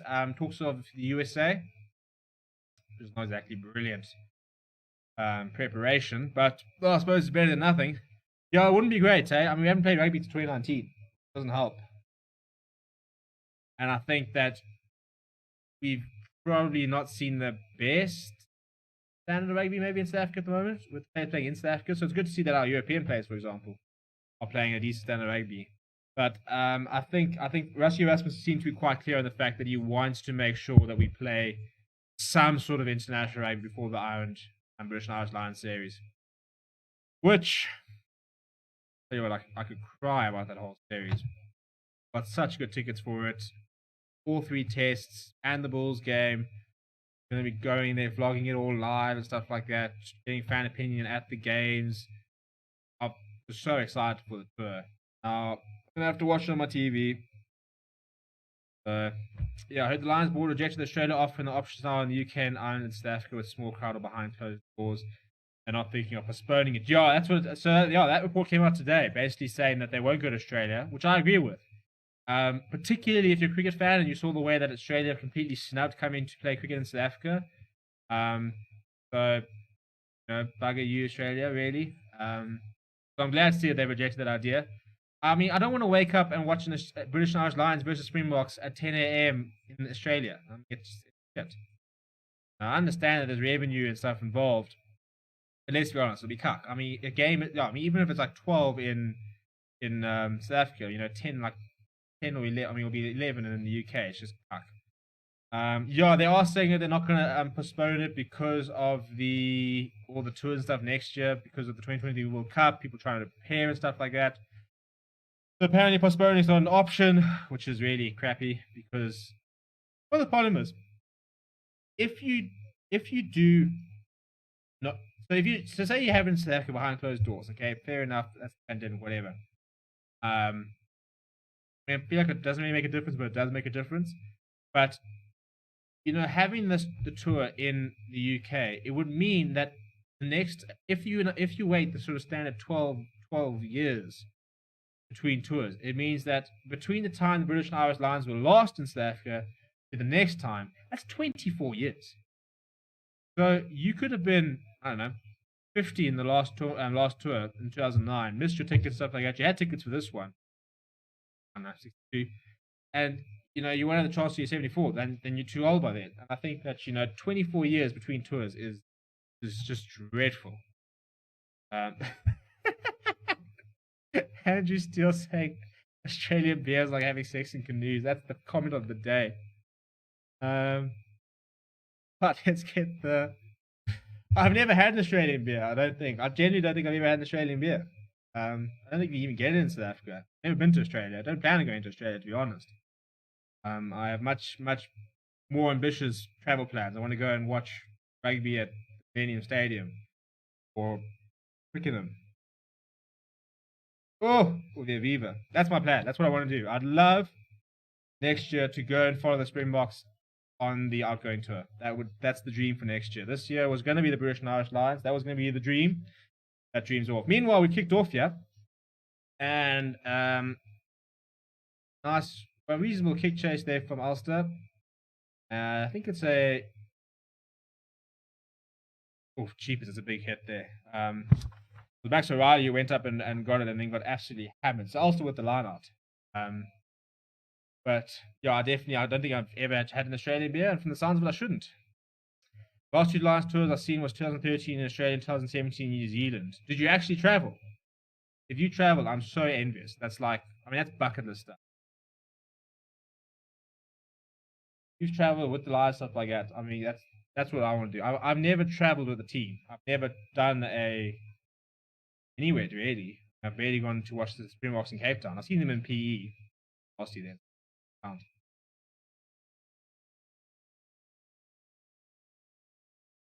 So big for France 2023 to replace the last series. France 2023 should be in South Africa. We all know this. Still not happy about that. They had the 2007 World Cup. How do they have the 2023 World Cup? feel like I'm being hard done by here. I'm in my prime here. I'm in my 20s. I should be going to British and Irish Lions series. I should be going to the World Cup in South Africa. I have to go to France. I mean, really. However, France in France are going to be a whole different animal. Speaking of different animals, Leinster's over there. Woo! That's very well played. No, I watched on TV. Yeah, I watched the New Zealand series. I don't think I actually really watched the Australian series. I mean, what was 2013? I was 17 at the time. Why didn't I watch it? I don't know. I remember I watched the New Zealand tour. Watched that a lot. And obviously the All or Nothing documentary was very cool. On the All Blacks. If you haven't watched that, I recommend that. Amazon Prime, All or Nothing, do that. I do remember the Lions tour in 2009 very, very vividly. On their stay doing the business. But yeah, so I mean, if we have to wait another 12 years for the British and Irish Lions, I'm gonna be what, like 37 years old? Probably have kids. I suppose we could just take them out of school if we need. Fun.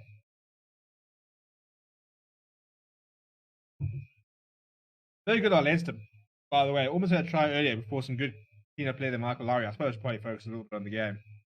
But if Leinster score early here, I think it's going to get very ugly, to be honest.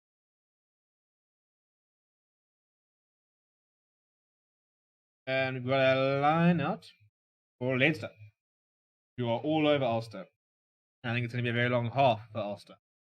If they don't score first, my 20-point prediction is definitely on the table. It's brutal, but it needs to go ahead. Finance or so, and the home nations unions. Yeah, unfortunately, that is, that standard thing. Money runs the world. Which is apparently why it might not happen in the UK, because the UK government won't underwrite it, and they can't get insurance and stuff like that. Why suddenly? I mean, it's barely been spoken of. That you have coming to South Africa and playing behind closed doors, and I actually just don't know why. I mean, I can understand. I suppose I understand the crowd aspect, but I don't think there's not going to be any crowds. I'd far rather they play in South Africa than playing in the UK. They're going to play behind those doors. Come play in South Africa where it's South African conditions and altitude. I mean, in theory, the whole point of touring is to have the home side's got the advantage to try and play against four nations. But it'll also be cool, still, even behind closed doors, to go and play in Nelspruit and PE and Durban and Cape Town. There's 3 matches in Gauteng. So you can still do a tour, I suppose, in terms of different locations, different types of venues and stuff like that. There will be some crowds in the UK with progressive vaccines. Well, I hope so. We're seeing apparently Premier League football might have some crowds. Oh, we've got a bit of handbags here. Not sure what's happened there. A bit of smiles there, a bit of a couple of waves. Nothing too serious there. Yeah, I've seen that apparently there's going to be crowds in the Premier League at sort of May-ish. So, yeah, for me, crowds will be the only reason that we worth having in the UK. Going to be behind the closed doors, then travel down to South Africa. But if they're going to be crowds, then yeah, by all means, have it in the UK if we have to. So Ulster have got a line out here inside their own 22. A bit of a weird sort of start. We've seen a bit of ping ball really in terms of the way it's all going from one side to the other.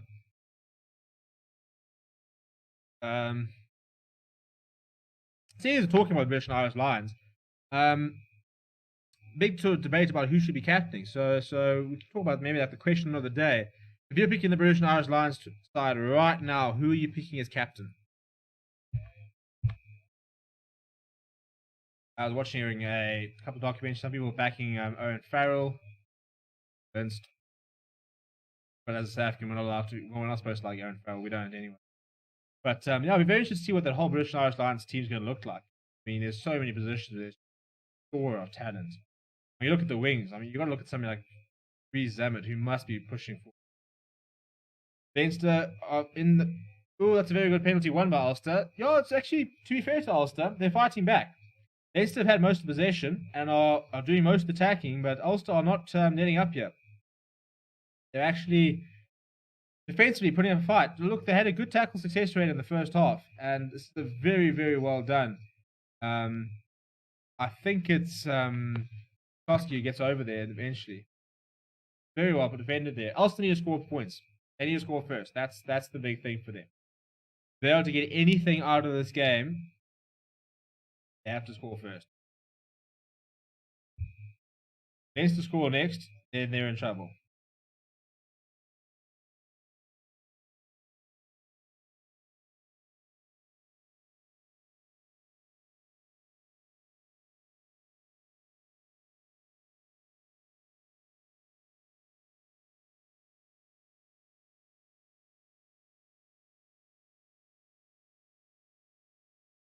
Fantastic kick, by the way. Ulster got themselves all the way up to the Leinster 22. So if there is to be a chance for them to score here, then this doesn't get much better than this.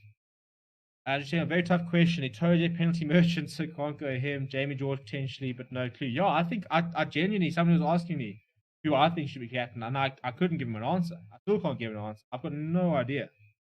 You know, I mean, I think that problem is, I mean, like this. I mean, Adam and Jones, I think probably make the squad.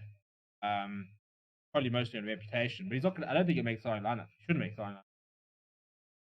If he did, then that's your perfect go-to captain. And then that's a penalty for Leinster. So Ulster were looking good, but it's a big steal there from Leinster. They get away with that. I think it's a very difficult. I wouldn't like to be Warren Gatton, not only picking a side, but trying to pick captain, trying to decide who's going to be the most likely to play all 3 games. If I put money on the captain in the first test, I'd go Tipuric. It's a good call. It's actually a very good call. That Welsh loose trio is playing very good rugby at the moment. Very impressed with him. Josh Navidi, especially that first game when he got injured, was very good. Saracens players have not played a lot of rugby since Saracens got relegated to the championship.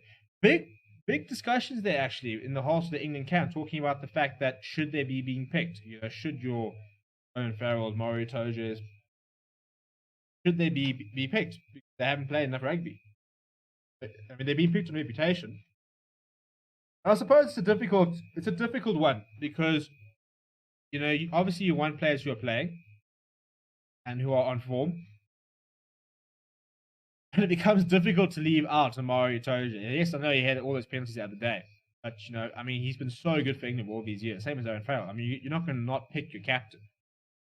So it's a sort of a difficult situation. You know, maybe not shouldn't be picking as many.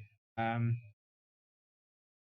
it must be a difficult one for Eddie Jones to try and decide, do I go with tried and tested, even though they're not playing rugby, or do I just go with people who are currently playing and who are probably more sort of up to speed?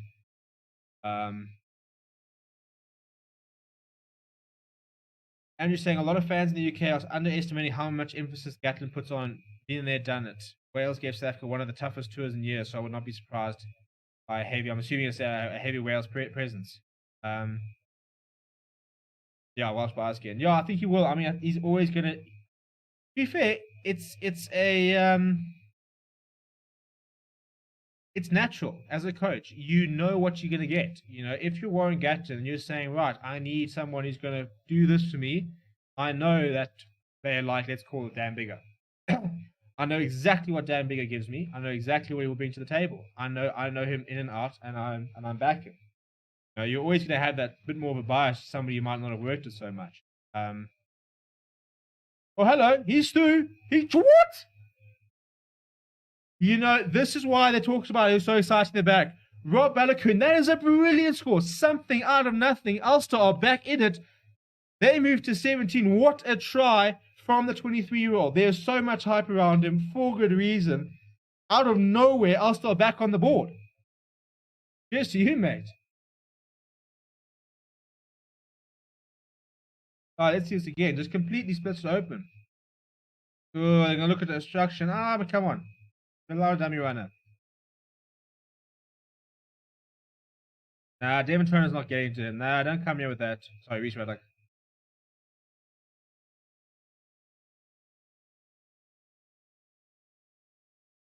Don't even complain about it in real time, to be honest. It's a great run. Look, Devin Turner does get taken out slightly. This is going to be a tricky one.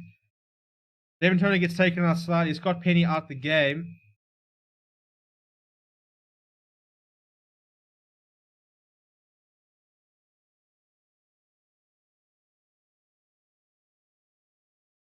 Look, you allow a dummy run. This is my biggest thing. I understand obstruction, but I hate.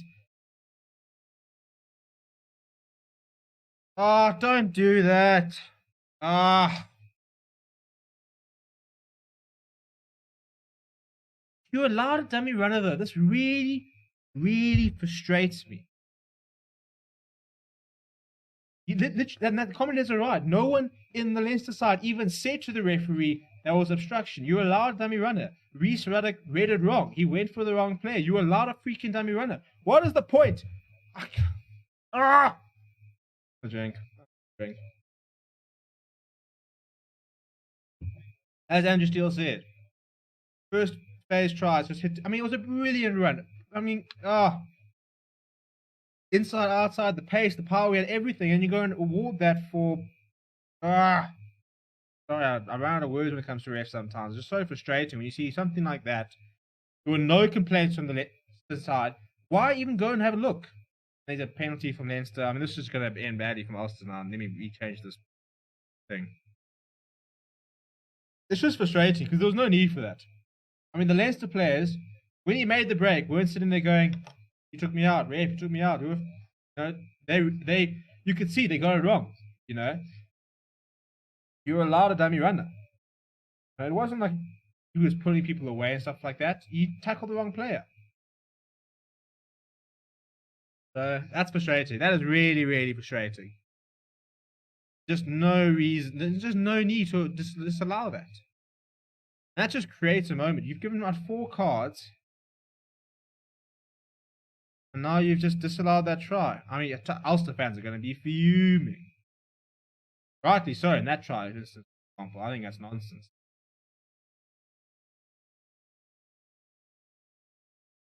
Referees there. I'll just drink.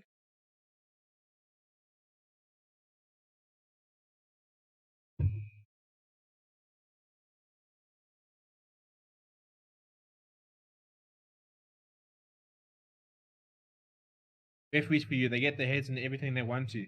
Yeah, I mean, you always talk about the sign of a good referee is many ways their absence rather than their presence. You know, ref the game, call the shots, but for me, if a referee's had a good game, when you just don't talk about them, you don't mention them.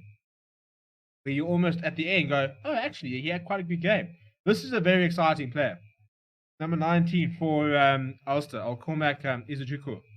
No, he's 21 years old. He's 2 meters tall and he's played sevens rugby.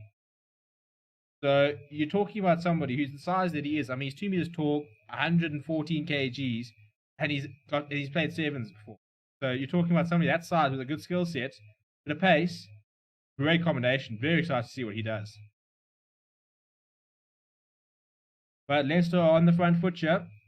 Good defense here by Austin. I'm actually going to have a look at their defensive statistics. I think they've been very, very good in the second half, as they were in the first half. You can feel very hard done by with that disallowed try. I think that was a shocking call.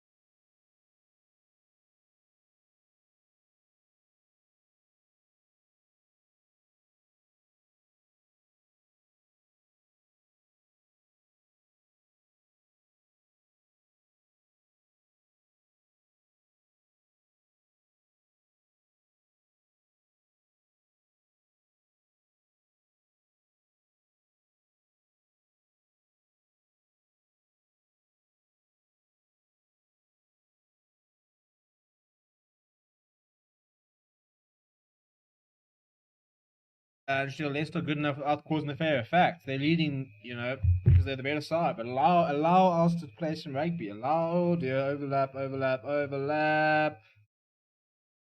Hello, he's got lots to do. Yeah, too much to do. Is that a penalty to Ulster? Going back for the penalty to Leinster. I'm neutral, but I just want Ulster to do well. I just feel so aggrieved for them after that try was disallowed. It's just so why do that?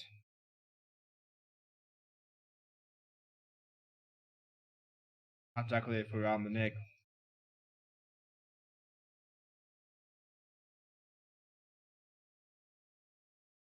Right, so let's go to the corner and once again set up a line out and go for the try. This should be 19-20.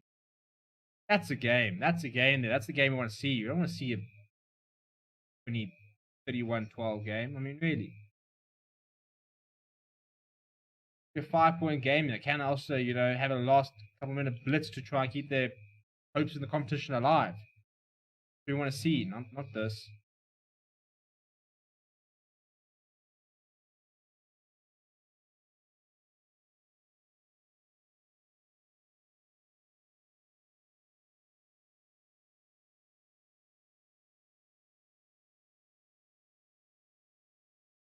Again, very good defense by Ulster. I'm actually going to check those stats. I want to see what their defense has been like. I've been very impressed with their defense. They've actually kept themselves alive in this. Worth a mention because they really have been very good. Another penalty. They're gonna find themselves another player in the bin at this rate.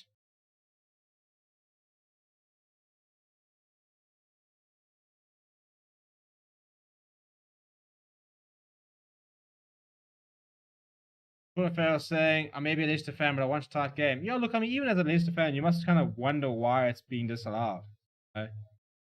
You celebrate those, but you do sit there and think, you just know that if that went against your team, you'd be pissed off.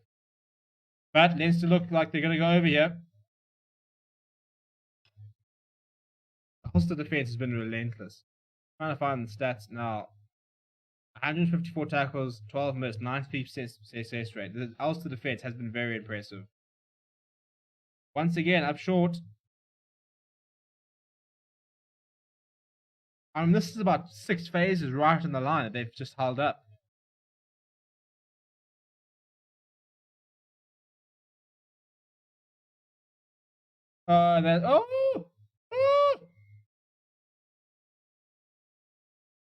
The advantage play played here.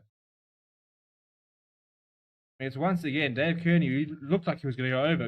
Great tackle, brilliant defense by Ulster once again. We're going back. I'm not quite sure for what.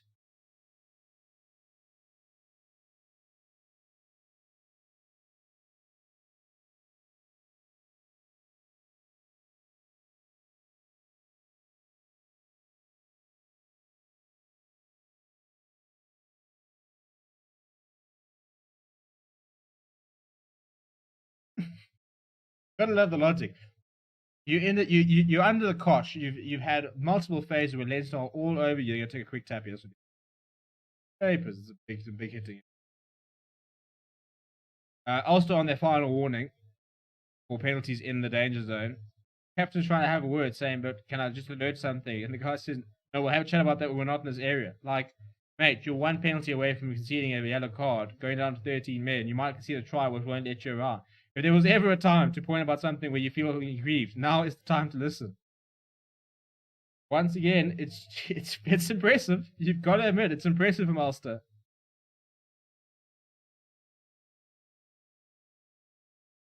That looks like it's held up. That ball's not coming out.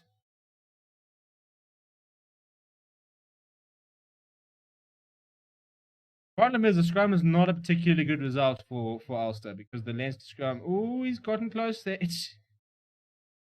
There it is. There it is. It was relentless by Leinster. Absolutely relentless. You can't say anything about Ulster. I think it's Reece Ruddock that comes up with the ball. But I mean, that was just coming. I mean, it was in a matter of time there. Ulster were really, really good there, keeping them at bay for a long time. Meanwhile, our clock's not ticking. But Leinster just sticking to their guns. They know they've got the physicality in the end there. And it just reigns supreme eventually. But very impressive defense there by Ulster. Unfortunately, I think that'll be a bit of a blow to the solar plexus of Ulster. They have a try disallowed. Try which was very good in my opinion. And to then concede a try, so you would have been within 5 points, and now you're going to be, what are we, 9, 8, 9, 17 points behind. It's a long road back. It's a very long road back. I don't see how. But yeah, look, never say never. Stranger things have happened. Not over till the fat lady sings.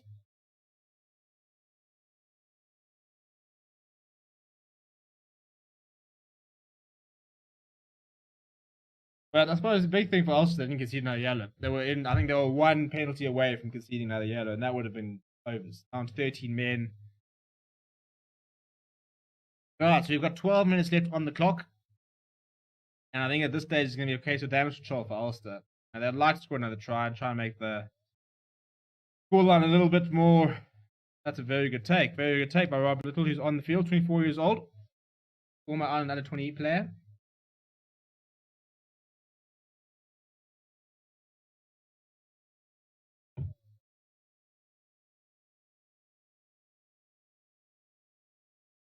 Ulster not trying to have a go. They haven't had much possession the entire second half, to be honest.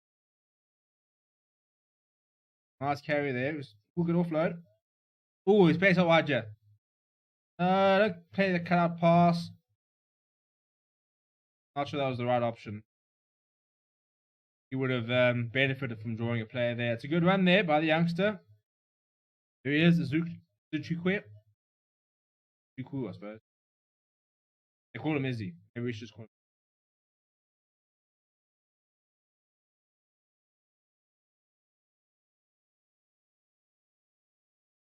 Fortunately, Ulster's been driven back. Yeah, that's a good run there. Balakunzulu. Oh, he can't get the ball out. He does eventually. Frantic handling here by Ulster in the locker. My brother lives in Belfast. Looking forward to getting over and watching a game at the Kingspan when allowed. I would love to go watch. That's what I'm saying. This is what I'm saying. Especially now with like Pro14 or Pro16. November. Go over, watch Springboks, watch a bit of Premiership, watch a bit of Pro 16, go and like even more than like watching like games of the Aviva stuff like that. I'd love to go and watch rugby at some of the small stadiums, some of these sort of old grounds. It should be very, very cool.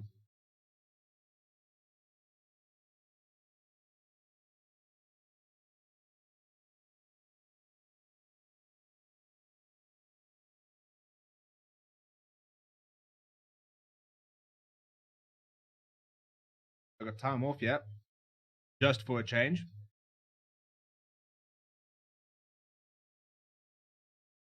No, we don't actually. I take it all back. I just kind of assumed that the rate we've been going that we had. Minutes and 30 seconds. Alright, also got a penalty. They've kicked their way into the Leinster 22. Can they get a try? To be fair, you look at the Leinster structures and you just understand why they've been so good. Quite apart from anything else, they've got so many good players. But you've got someone like Stuart Lancaster, who's the senior coach, you know, under the I wouldn't say the tutelage, but under Leo Cullen. You've got something like Felipe Contaponi as the backs coach. It's just a team made.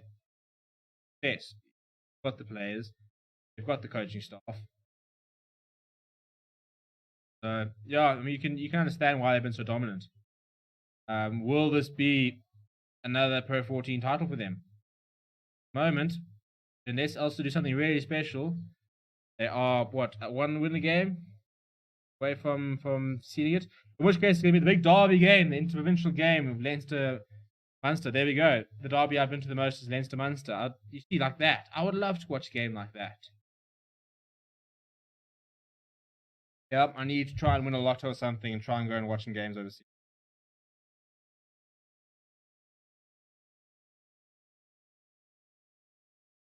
Ulster, don't kick at you. Okay, Edinburgh. Never mind, take it all back. Edinburgh, you have license. Right, well, Ulster fighting back. Credit to them. Big ask, to be fair. Lots to try and do.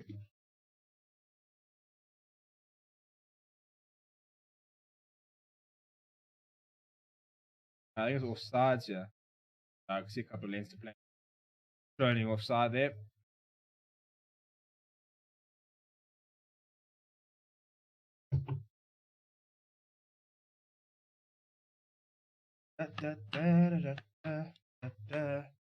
I'm off now.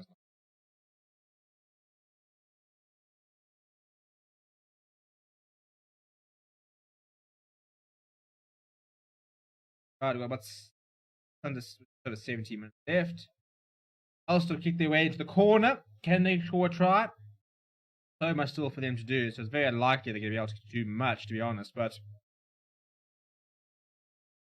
look, get a try, make it competitive.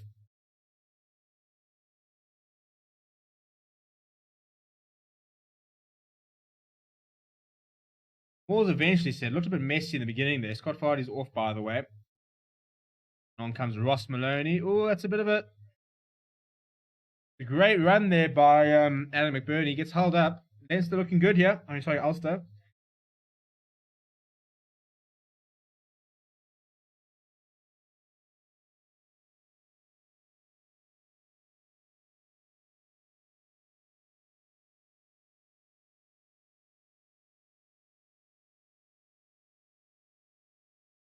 Oh, that's a good hit.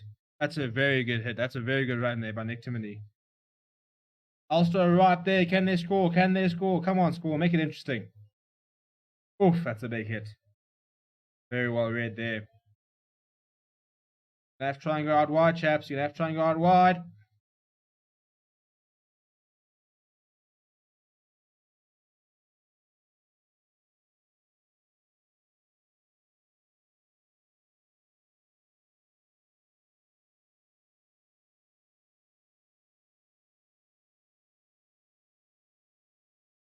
Continuity by Ulster, but decent defense by Leinster.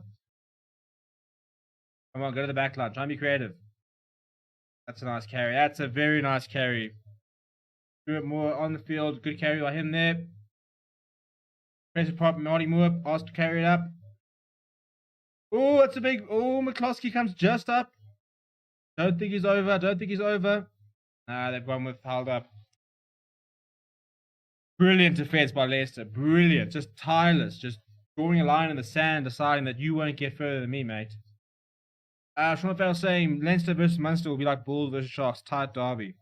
Yeah, look, Bulls Sharks is always a very, very close game. It's weird. In South Africa, the problem is that our derbies. Look, I mean, we do have derby. I mean, in theory, you've got the Youngster derby, which is Lions Bulls, and you've got the Coastal derby, which is Stormers versus Sharks. The problem is in terms of derbies in the geographical sense, is that we very rarely have actually had like the Lions and the Bulls both being very good at the same time. I mean, the Lions dominated for the last 4 years, and the Bulls were crap. And before that, the Bulls were very good, and the Lions were crap. So, yeah, Bulls Sharks have always sort of been the close game. They've been the most consistent South African side in the last 10, 15 years. Here's the problem: it's just like that weird cousin who seems to have a lot of talent but not do anything. To be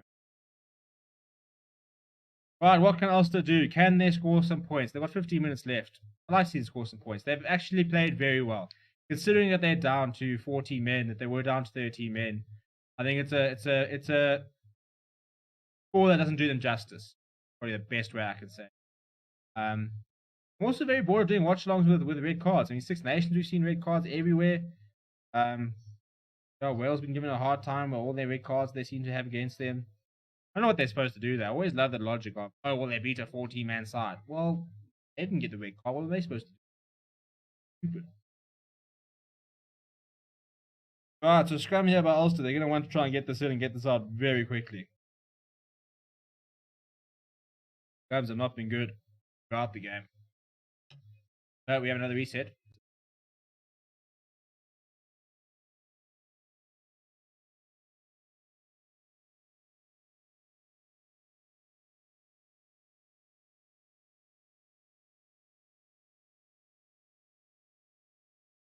Oh.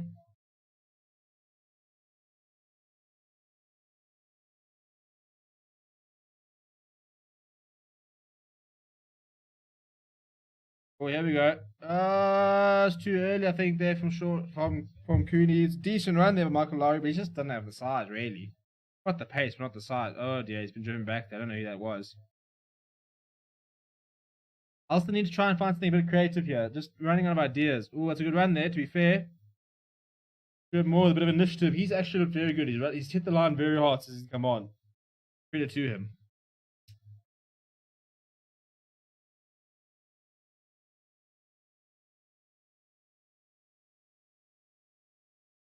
Oh, steps inside. He's probably a big chap. Well, I was saying big. We've got low center of gravity.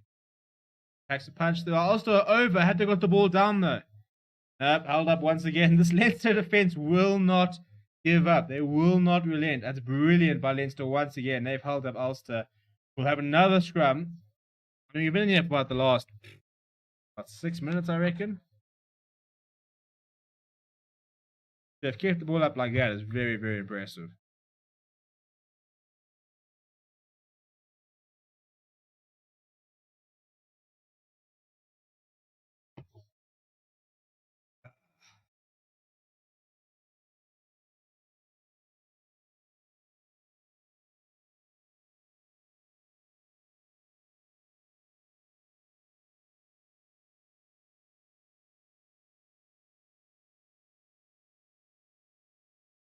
I mean, the defense. I mean, this game's been characterized by its defense. Two teams have defended very, very well. I mean, let's go look at the tackle stats. See what we've got. On the screen there. Stats, defenses. Yeah, so when we look at defenses here, 184 tackles made by Ulster, 12 missed, a 94% tackle success rate. Leinster, on the other hand, made 107 tackles, 19 missed, 85% tackle success rate. But I think the important thing is that Leinster have tackled when they've needed to, which sounds very obvious. But like we're talking like when they're about to go over the line, you know, that sort of last-ditch defending has been very good from Leinster. Ulster has been very good throughout the match, to be honest. And you say Leinster and Irish teams in general master slowing the ball down at the right, just enough to slow the attack while not enough to get the rest back up about it. Yeah, it's true, and that's what Leinster struggled to do in the first sort of 15-20 minutes when Ulster were getting quick ball. And that's why they were under so much pressure, because Cooney was having a field day. He was getting that ball out within seconds of the ball going down. Oh, they're so close. They are so close.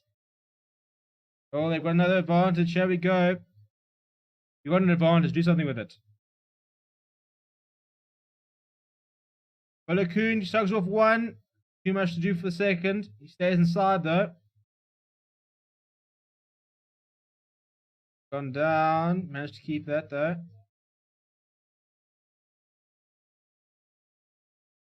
Also got an advantage. You got an advantage. That means you can be a little bit creative, and instead you choose to be a little bit honest.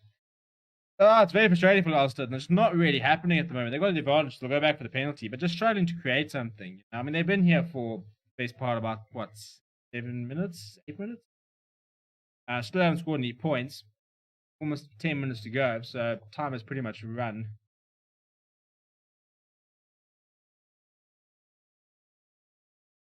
There we go. What the hell? Might as well open a third. What have I got to do? Absolutely nothing. Watch some highlights, maybe. Another rugby. I actually haven't watched any Super Rugby this weekend. Very poor. Either way, Ulster have gone again. They're once again up there by the 5 meter, trying to get their way to the try line. And another advantage.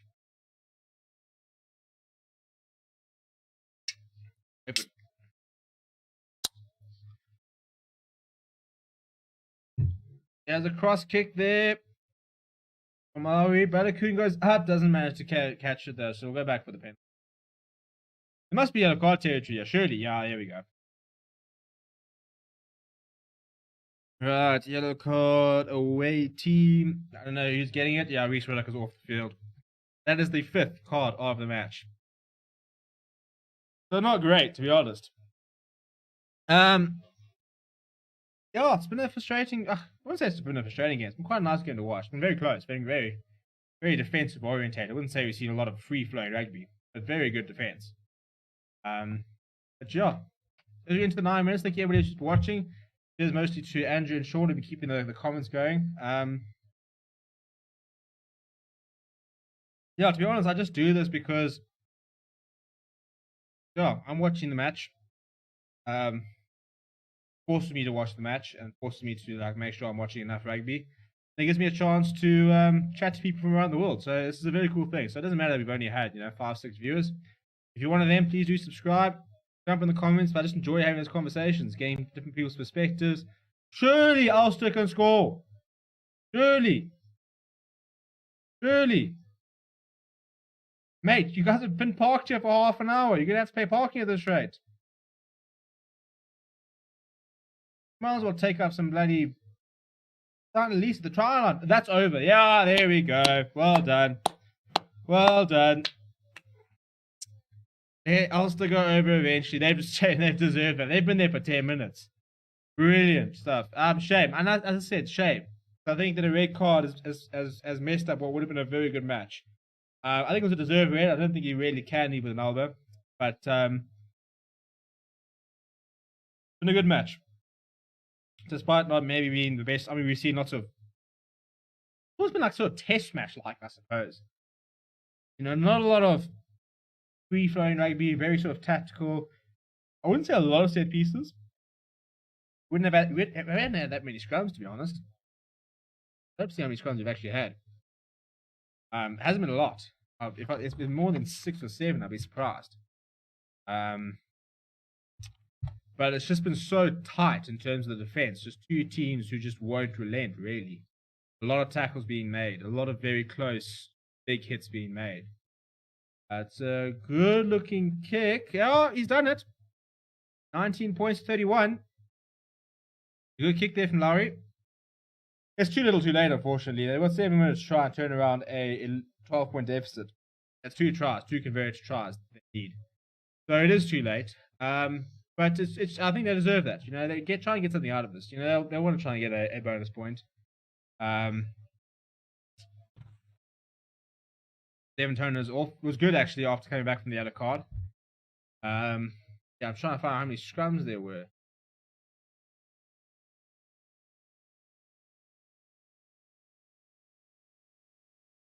You really looked, you could have found another 5 of those leading with the elbow contacts in this game. Try to see how that's a red. Yeah, I can almost go with a yellow. I can understand trying to sort of. I can understand the concept of trying to sort of clamp down on that. But I think the big one that's always sticking in the mind was Bismarck Duplessis on Dan Carter. Was that Dan Carter? That was a different one. I don't know. Bismarck Duplessis got so many cards. But he had one where he kind of like chucked up an elbow and he got. I just hate a red card. I don't. In saying that, I mean, I'm one of those people. I don't think that we should remove red cards because I think they have their place. But I do think we're seeing too many. And I don't think it's a case of change the red card to be a less of a punishment. I think it should be a case of keep the punishment, make it harder to get. Now, I want to see, like, if it's a red card, we're talking dirty play here. We're talking, you know, like no arms tackle to the head, like really bad challenges, like that kind of thing. The fact he was a prop should be a mitigating factor. I don't think the props out there will appreciate you. I'm not a prop. To be fair, these days I probably would be. But yeah, it's just so unfortunate when we had a really good game in our hand, and since the red card, it's just always been one traffic. Well, there we go. So Andrew Steele's a prop, so he can make that call.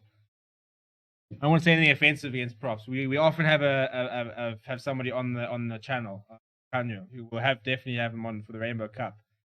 He's a prop, very very knowledgeable about the game. So, but we'll ask him as well.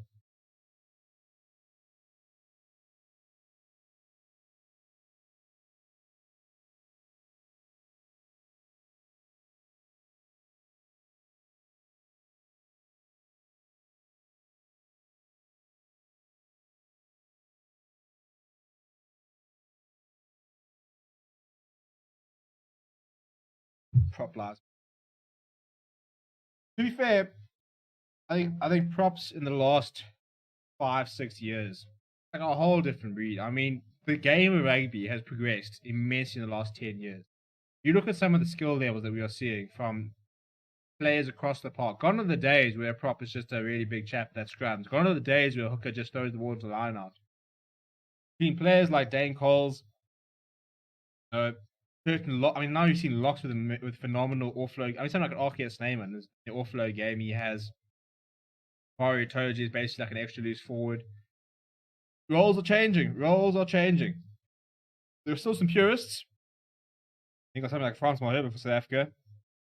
So look, to be fair, I'd say most front rows in Europe are pretty pure. You know, in New Zealand, you've got the sort of freaks. You're 125 kgs, around the 100.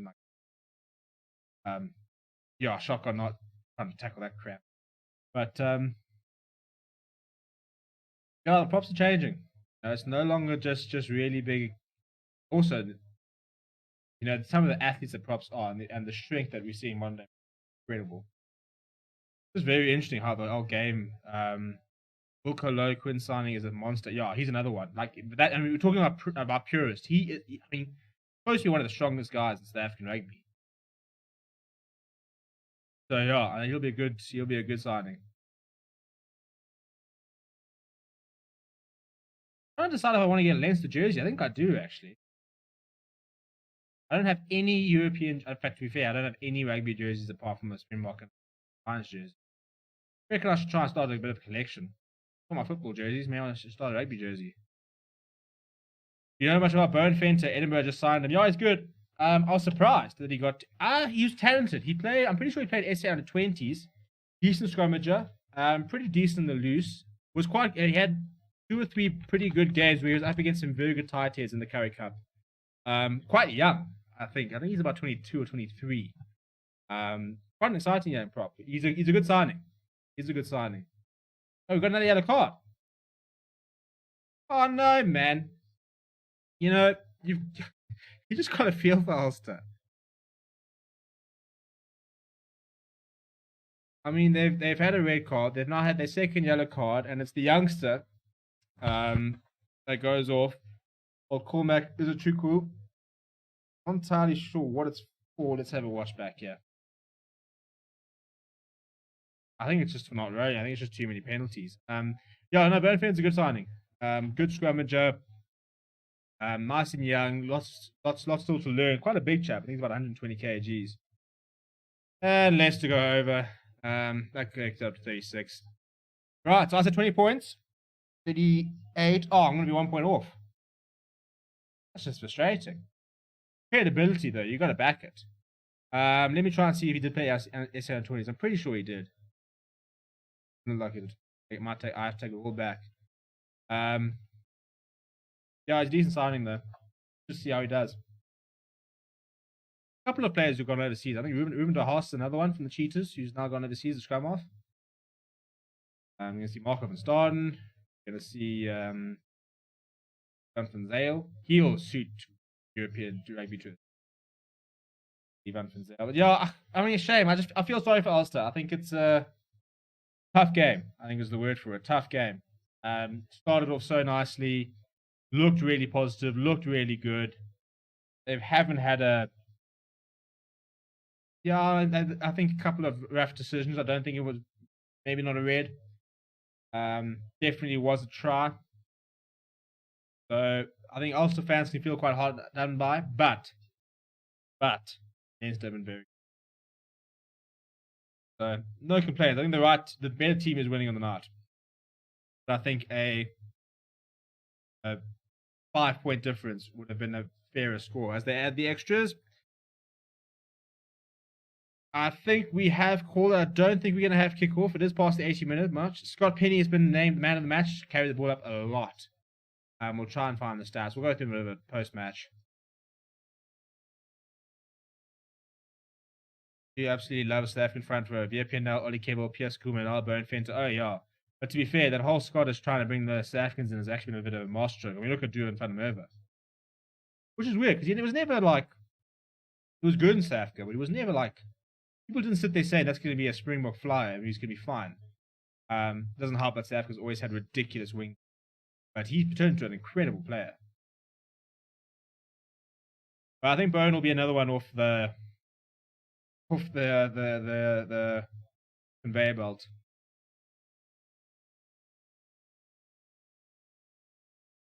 Very interested to see what going to Europe means for, yeah, there it is. There it is, full time. 38 points down to 19. 19 points difference, I said by 20 at half time. So I'll claim a little bit of credibility. But yeah, I mean, a frustrating game because I think it was a game which offered so much potential and should have been really, really close. And a really good watch. Not that it wasn't, but it just, the cards just didn't help. I mean, we've ended. I should have taken out that Leinster yellow card off a while ago. Forget about these things. But I mean, Ulster 3 cards, Leinster 2 cards. We don't want to see 5 cards in the match. Any match with 5 cards is a match ruin.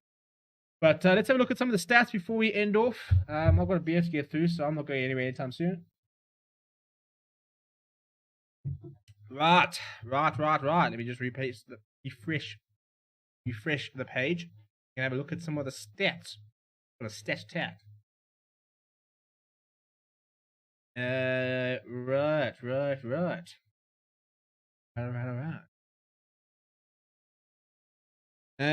Right, there we no man now. So why as I do that do you do this? I don't want this. Oh, because what? Because the game's finished. Right, well there are the stats. 3 tries scored by Ulster. Doing this. Could you make up your mind? Right, so tries well. We saw Moscow go over in the 8th minute. We then saw Balakoon go over in the 13th minute. We saw a penalty by Byrne in the 4th minute for Leinster. We then saw a try in the 24th minute, try in the 27th minute. Suddenly, Leinster were back in the game. Before Byrne crossed over in the 56th minute. Rudder crossed over in the 56th. But Balakoon had a try wrongly disallowed, in my opinion. Should have had 2 there. And then also kind of fought back with Timmy in the 72nd minute before she ended things there in the 78th. So in terms of stats, 2 tries scored to 5. Possession 57-43. So it was quite an even game. And that's why I think it would be interesting to see what would have happened had we taken away the 5 bloody cards we saw. Not great, to be honest. Half time there.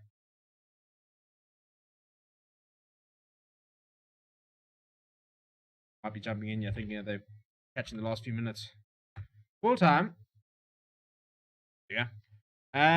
Yeah, so possession was pretty even. Clean breaks 4 for Ulster, 3 for Leinster, 21 defenders beaten by Ulster, 12 Leinster. To be fair, I reckon defenders beaten wise, we have to look at individual stats, and I'll try and find some now. Start going. 9 offloads from Ulster, 4 from Leinster. Defense wise, I thought Ulster was tremendous.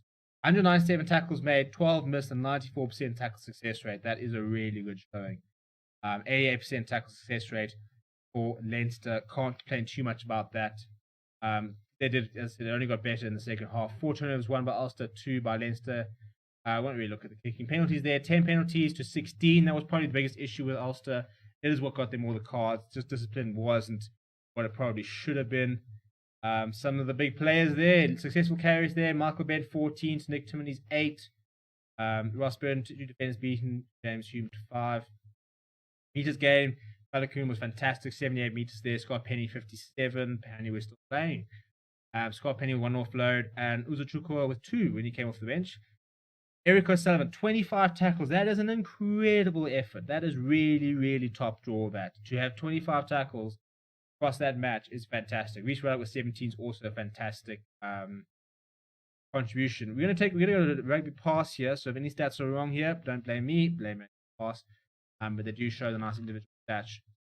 Quite nice. And you see they're always a little bit behind. You see in the 76th minute. So in fact, I don't even think there's much point looking at them. Bottom line is Ulster were very good defensively. Leinster were too good overall. And we had a good game that was ruined by cards. Very unfortunate. What can you do? What can you do? Well, first of all, thank you very much, people. Our first ever Pro14 watch along. I don't base my success on how many people are watching. It's just a case of I enjoy doing this. I enjoy watching, and other people are watching. So for me, why not watch together and have a chat? So thank you to Andrew and Sean who chatted throughout the match. Really, really cool to be able to engage people like you. Why I do this the entire watch along. We'll do a couple of videos over the next couple of days about whatever's happening in and around the Rugby World Cup. For the South African fans, we'll be back on Tuesday and Wednesday. We've got preparation series for the Rainbow Cup. So we'll be back live then. And then we'll probably won't be back next week, Saturday, for Six Nations. I'm trying to be back here for Sunday. So, yeah, but yeah, please do subscribe if you haven't. Smash like on the video as well. Thank you very much for watching. Andrew Steele, thank you so much. Sean O'Farrell, thank you as always for your continued support. And I'll chat to everybody very soon.